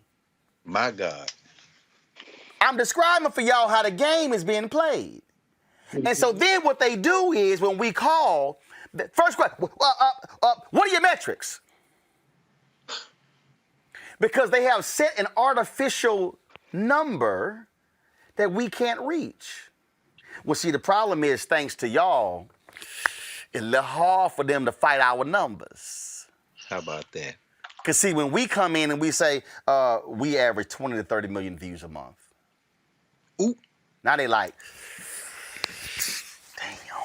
Now, mind y'all, we have not bought any advertising. Do y'all understand? If I could afford to spend $25,000 a month on advertising, my 20 to 30 million views a month would probably be 40 to 60 million a month. You be giving out the image awards. Then they really got to come out and spend the money. Erica, this is, I need black people to be extremely cognizant of what is black targeted and what is black owned. When you talk BET, and a lot of people that I love and appreciate them, those are ad deals being cut by Viacom. Right. Viacom, okay? And so we got to be real careful, black people, by continuing, oh my goodness, that's wonderful, that's hype. No, but who owns it? And then who does that then support? Then what does their staff look like?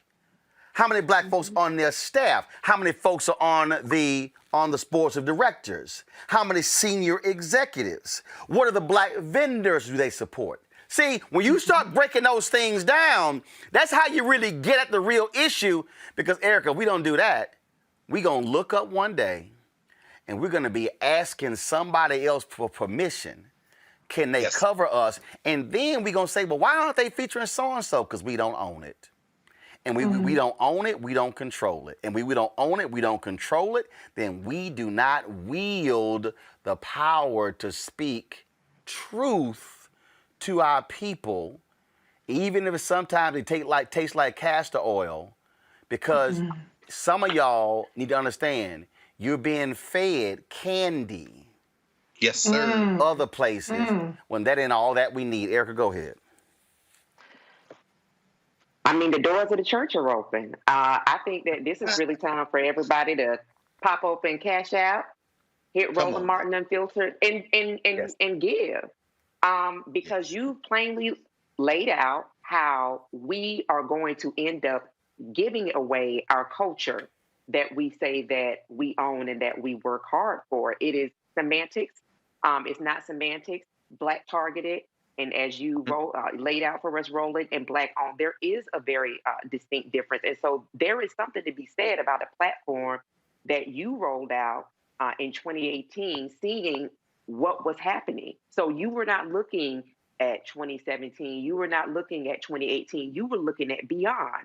And that 20 to 30 million people trust Roland Martin Unfiltered, where you can Monday through Friday see panelists that are black, that reflect the community, that reflect a diverse set of views, but very much so committed to bringing truth, because that is your brand. Truth is your brand.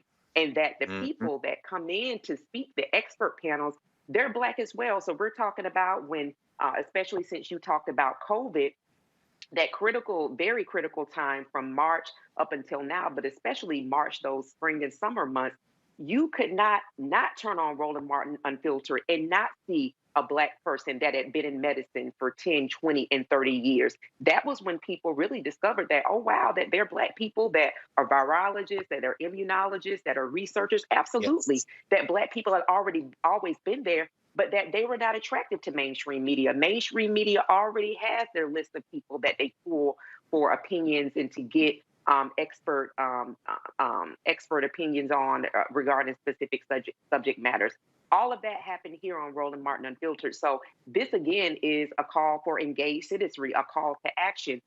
I would much rather be listening to a program that's going to that is going to help me throughout my day, that features and stands behind people that look exactly like me. And so I think that this is something that absolutely bears repeating. It's important for people to know exactly what they're getting when they're actually selecting what they're actually looking at. That's critically important. And so, again, the call to action for this as well is for people to make sure that they are donating to this platform. I'm not saying anything that me or anybody else has not done.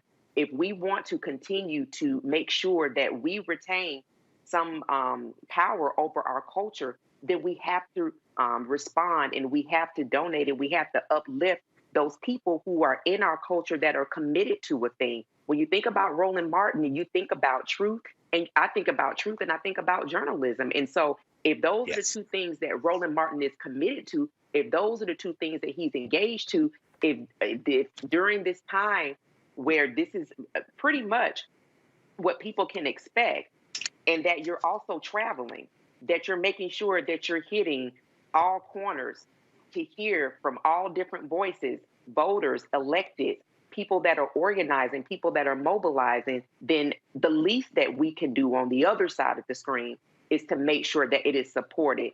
And we have seen, by way of people who have been doing well in entrepreneurial endeavors, people are not lacking money. People have money. Take your money. You know, Dr. Carr has told us this, you know, put something with something. Take your money, do it today, and make sure you donate to Roland Martin Unfiltered. Let me Reese the thing that, and I'll be honest, Reese, it does piss me off at times when I see black celebrities, folk who I know personally. Mm-hmm. When I see, oh yeah, man, watch so and so. Oh, I watched so and so. Big upping. But when Warnock and Ossoff were scrapping in Georgia, I didn't run into none of them people in Georgia. Hello. In 2 weeks, I'm gonna be on the ground in St. Louis. Yes, sir. Doing a town hall for one of the black mayoral candidates. I know who I ain't gonna run into. Mm-hmm. And the thing is, then I listen to the same folk talk about ownership, what's ours, what we need. We got to tell our own story. And I know how folk feel. It's a bunch of people, they hate Tyler Perry. But let me tell y'all something right now. You can hate Tyler Perry movies all you want to. Mm-hmm. And you can have disagreements on Tyler Perry for any number of things. But Tyler Perry, in fact, Keenan, after today's show, I want you to get the Tyler Perry speech that he did at NABJ.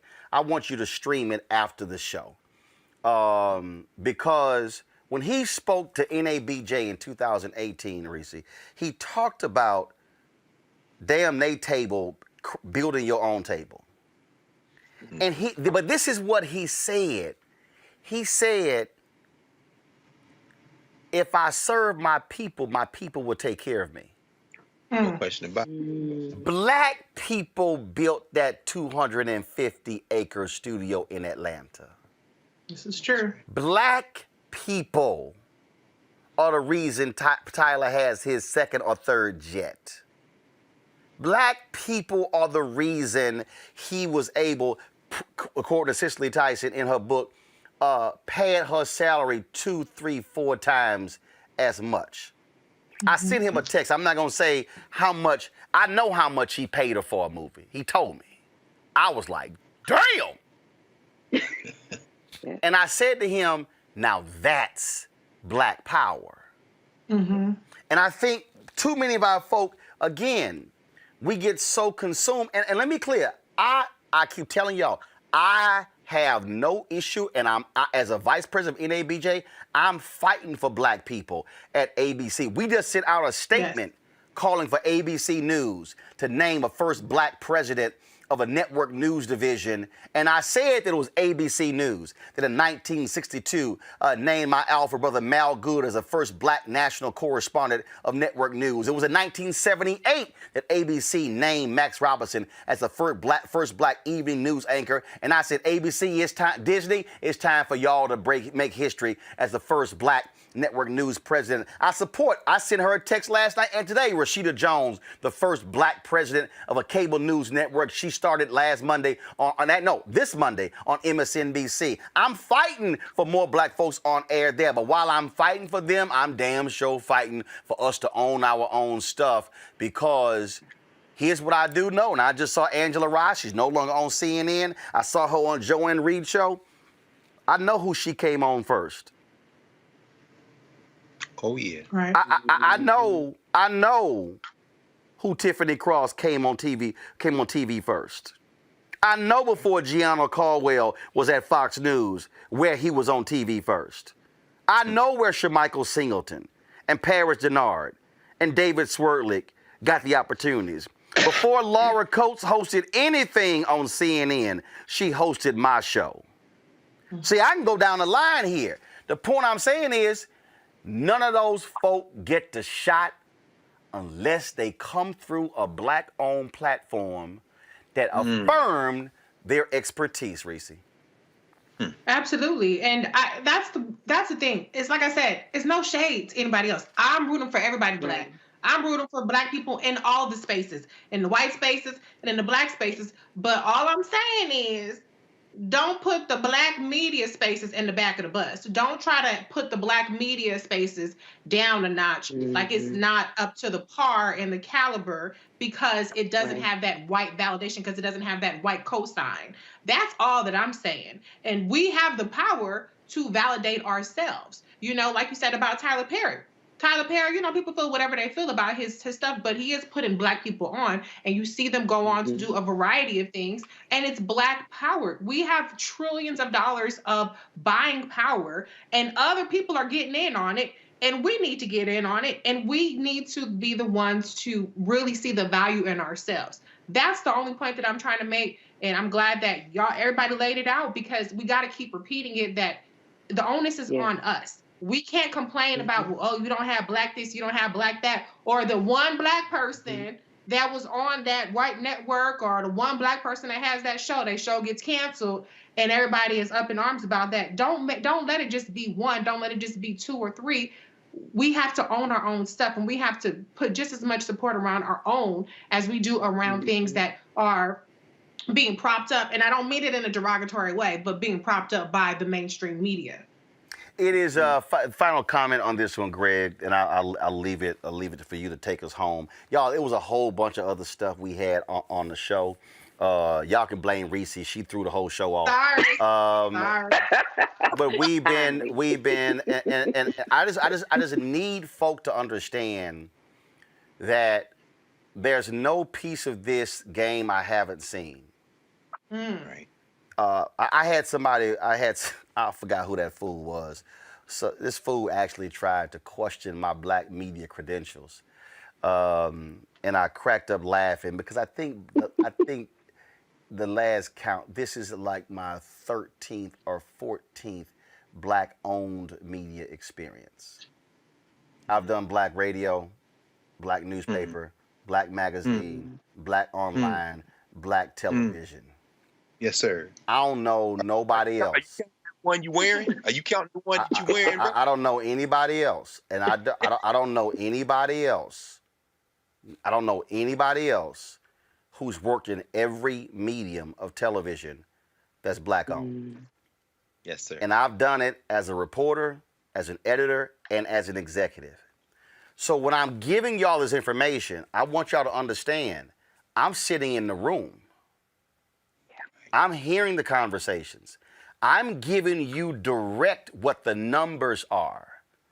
I'm telling you, when we sought political advertising, the offer that came back to us was 22 cents on the dollar.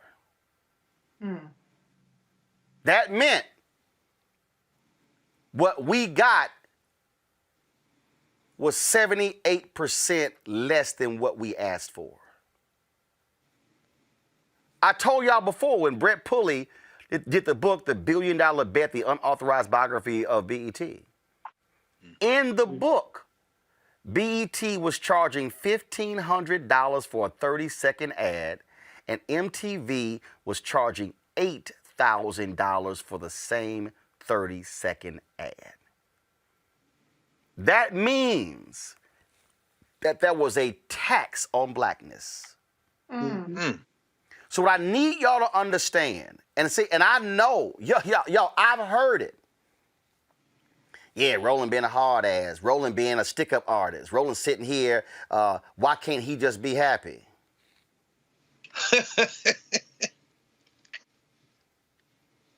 Y'all, I've had black people who are across the table say that. Of course. I've had one person who's an alpha. Me and him gonna have a conversation one day, trust me. Yikes. Well, Roland's just a noise maker. Roland's just, he too aggressive.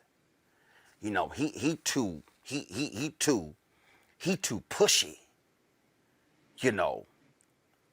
But the same person, when they were catching hell on a political campaign, guess who they called to bail their ass out? See, I need y'all to understand.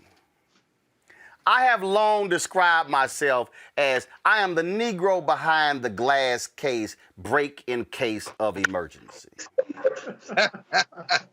Yes, sir. It's a whole bunch of people been talking trash about me. But then when they need to swing, they like, break the glass. The reason black media is in the state, let me be clear, y'all. The reason black-owned media is in the state it is in right now is because there are scared black people who won't open their mouths. Yeah. The reason black-owned media is in the state that it is in right now is because someone will give them $1 when they should be giving them $10, and they accept the dollar and they say, why, thank you. Thank you, that's so wonderful. I am not a parking lot militant. I am not going to be the person who stands in the parking lot and complains about what they do on the inside. I am going to be that brother and have always been that brother who said what is on my mind in the parking lot and on the 10th floor. Greg, the only way forward for black-owned media is to grow a spine and to use the one thing that we have, the pen, the paper, the microphone, the platform, to call out injustice where we see it and be willing to walk away from a bad deal by letting folk know you are not going to play me small. Take us home.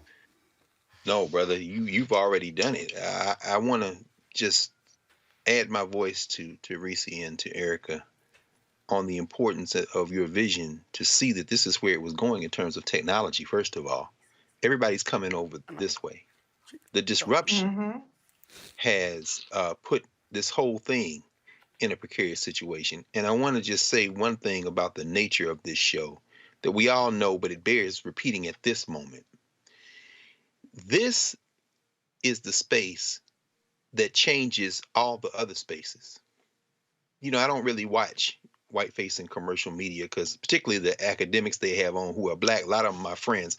And it pains me sometimes to watch them swallow their tongues and hearts as these open white nationalists like Joe Scarborough and others try to keep their little settler project going. And it's going to disintegrate, boys. You can't save it. But to watch people who look like me, who I know if they weren't there but here would be talking different, Some of them Negroes actually believe that, which is hilarious to me. But just watch them sit there with that pain look on their face. But there's a different look on their face now than there was 2 years ago, to go to Erica's point. Since this show has emerged, and before that, when you were on TV One, but especially since this show has emerged, you've seen an emboldenment in some of them. Why? This is the only news place anywhere where you could open a show with Ari Berman, one of the country's leading experts, who you will see on all those other places, NBC, CNBC, wherever you want to put it, MSNBC, CNN. You might see him followed by Greg Palast, who you're not going to see on CNN or MSNBC, because that's neoliberal media, but you might see on Democracy Now!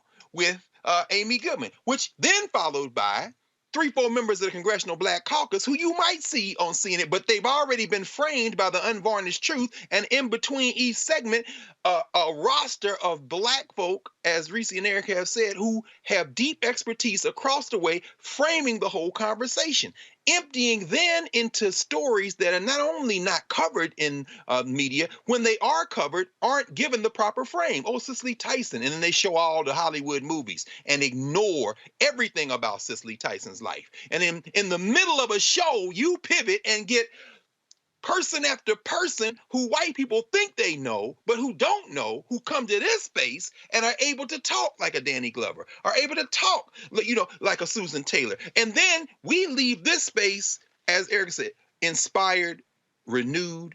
And what that means is, and I'll end with this, I think about the Honorable Elijah Muhammad, because I was a freshman at Tennessee State when Jesse Jackson ran for president the first time.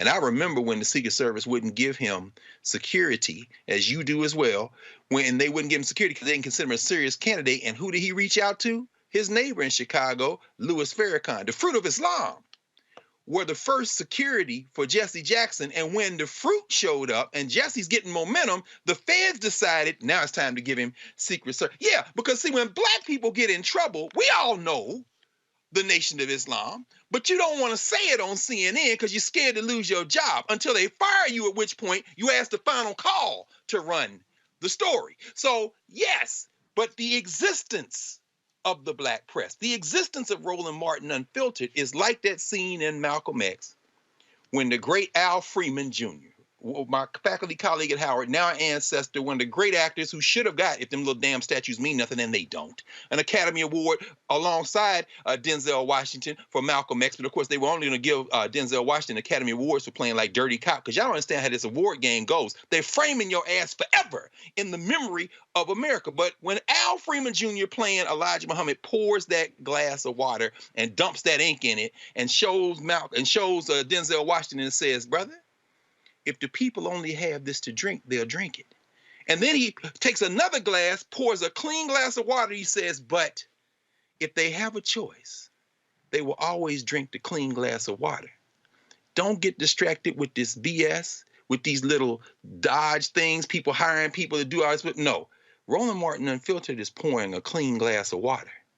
And as long as you are pouring that clean glass of water, the people going to choose the clean glass. And eventually, these people who are pouring this water and putting a little ink in it, and I mean that metaphor every kind of way you can imagine, gonna look and see as these people are drinking this clean water, they turn to the Negroes they have on the payroll and say, beat us up a little harder. Because I remember when Don Lemon was on the other side. But guess what? The presence of places like this then made Don Lemon blacker, then made Eddie Glaude blacker, then made Joy Reid blacker, then made everybody in them spaces a little blacker, because it is the existence of this space that moves the needle, not the existence of people in those other spaces. Don't ever get that twisted. Support this institution, and you're going to watch.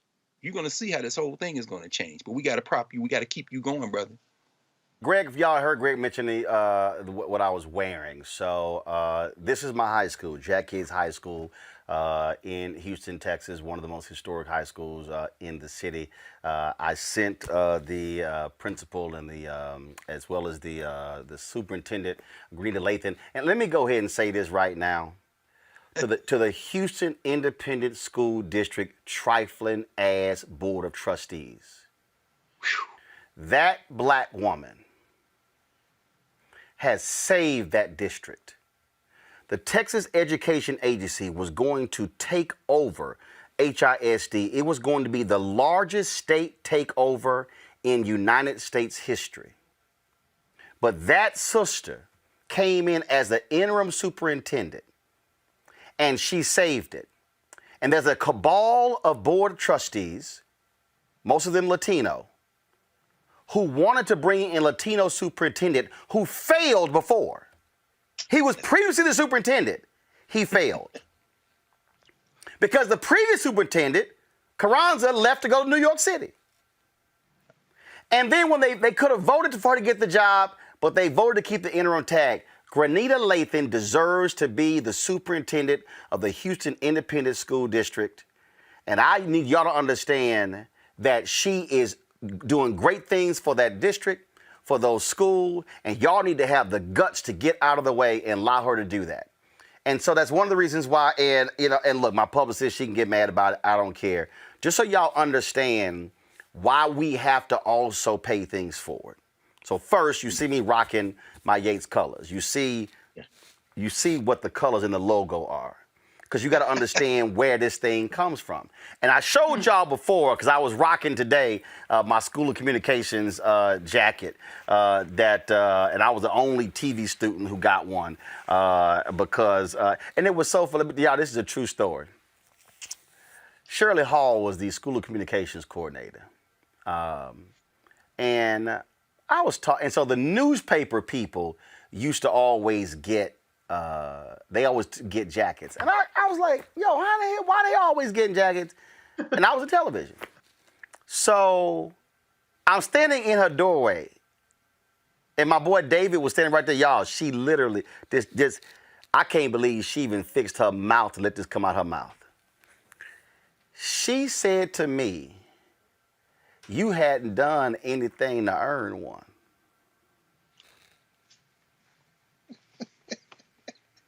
When I say I let loose on that white woman, and when I told her, I said, who you think you talking to? I said, for 4 years, every major program at this school was shot by me. I said, I'm the top student in every single field here, TV, radio, newspaper. There's nothing I can't do. I ran down. Y'all, this was her look on her face.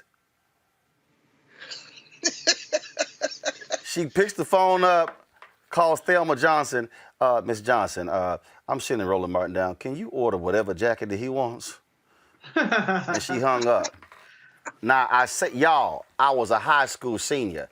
I wasn't going to let this woman sit here and diminish what the hell work I put in when I was in high school. And so this is actually a replica jacket of that. So yeah, you damn right. I got that jacket. And on the back of it, of course, that's why I had Mr. TV put on the back. Cause that's what the students that's what the students called me when I was there. So I'm always repping JY, and that's why. And I go ahead and tell y'all first. And again, Tasha, my publicist, she's gonna be upset, but she'll get over it. That's why I created a $25,000 scholarship fund at Jack Yates High School to annually give a $1,000 scholarship to a student in the School of Communications, which produced me, and a student in the regular school. So every year, $2,000 will be given to 2 students to attend either a 2 or 4-year institution, because part of the problem is that there are a lot of too many scholarships are only for 4-year institutions and not for 2-year institutions. They are going to have to write an essay that I will read. And then those 2 students, when I pick them, I will bring them on this show. I'm saying all of that because, listen to me, y'all.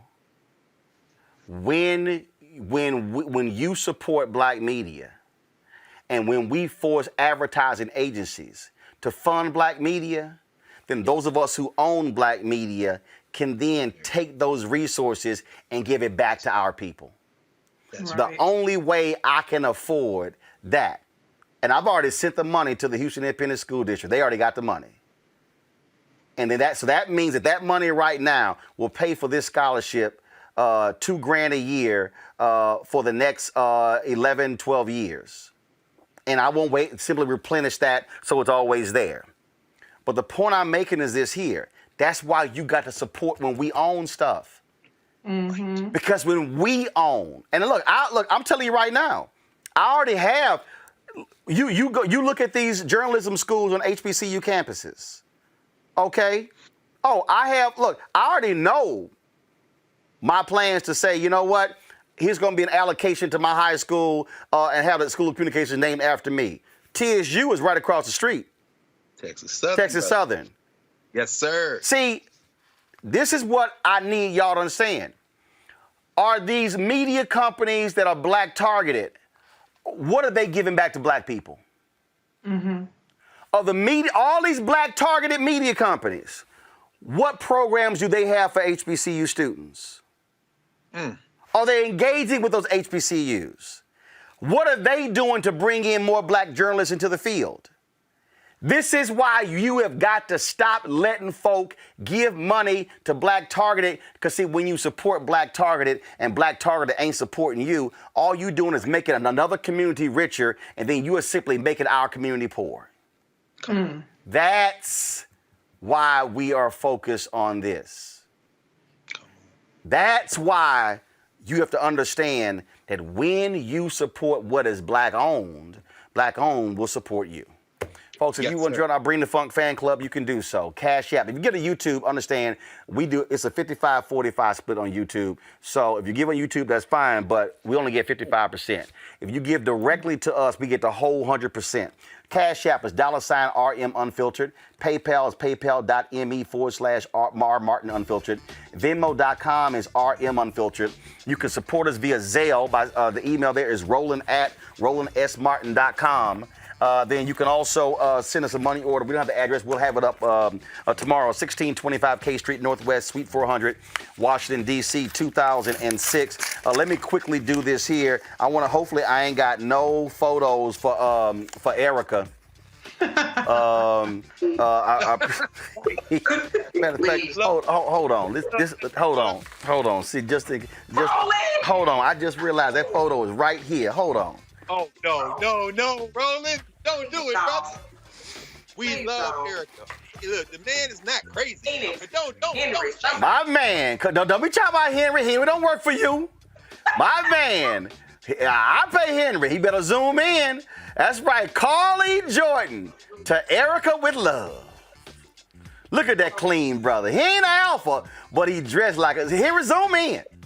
For everybody who missed the story, this brother, y'all, sent me a check. He said, I want you to read this on Thursday. He's not an alpha, but he is clean. And man, he said he loved the Thursday panel, and he just loved him some Erica Savage. Woo! He said, and my man said, be sure to get this photo to Erica. And so, just so y'all know, I keep this photo right here on my set. Right, Henry, go to a wide shot. Give me a wide shot. I keep this photo right here on my set. So when we return back in studio, let me put this down. Y'all can see it.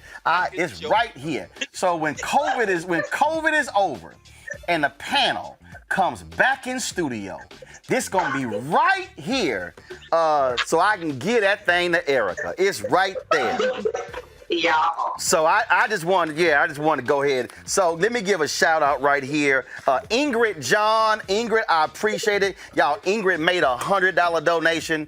I told y'all, anybody who give more than $50, y'all get a personal shout out, just like in church. Let's see here real quick. Let's see here. Who is this here? There we go. All right, who we got right here? Isabella Johnson. First of all, this check right here, Ingrid said, Roland, you are doing really good work. I will continue to follow you. Ingrid, I appreciate your $100 donation. This here is Isabella. Thank you very much for all you do. I really enjoy watching Roland Martin Unfiltered. You bring the truth and facts. I thank you once. I thank you twice. I thank you. Isabella, I appreciate that. I appreciate your $50 check as well. I got 2 more to open and y'all, we done. I hope I get. Hey, fellas, if any of y'all out there want me to show your photo and your affection for Erica, please send it in. I'll be more than happy to do that. I'll be more than happy. Yeah, I know she blushing, but she'll get over it. Jerry McLean, Jerry, I appreciate your $50 money order, my brother. Thank you so very much. And the last one I'm going to open today, I got a whole bunch, y'all. I got a whole bunch at the house that I got to open. And you know, we got to sit here. And y'all make it easy on me when y'all give electronically, because I ain't got to scan each one of these things and like literally do it. But Cheryl Pixley, Cheryl, I appreciate that, from Seattle, Washington. Thank you for supporting our show. Thank you so very much. You know, and so again, I need y'all to understand, last year, y'all gave $672,000 to this show. Last year, our target goal is $1 million. Our goal is if 20,000 of our fans give $50 each, we can hit $1 million to fund this show, to fund the great work that we're doing. And so please, that's the number that we're trying to hit. But if you can't give 50, if you can give more, that's great. If you got less, that's fine as well. I certainly appreciate that. Thank you so very much for all of your support again, because again, y'all make it possible. And here's the other thing. Your support makes it possible for me to go hard against these other people, because that's how we're able to be funded. This is no different than when black people funded the black church. And see, that allowed the preacher to have the courage to speak truth from the pulpit. The day black preachers stopped speaking truth is when their funding sources did not come from their people. That's another whole show. But I'm just going to leave that one right there. But I got to close on this. Go to my iPad.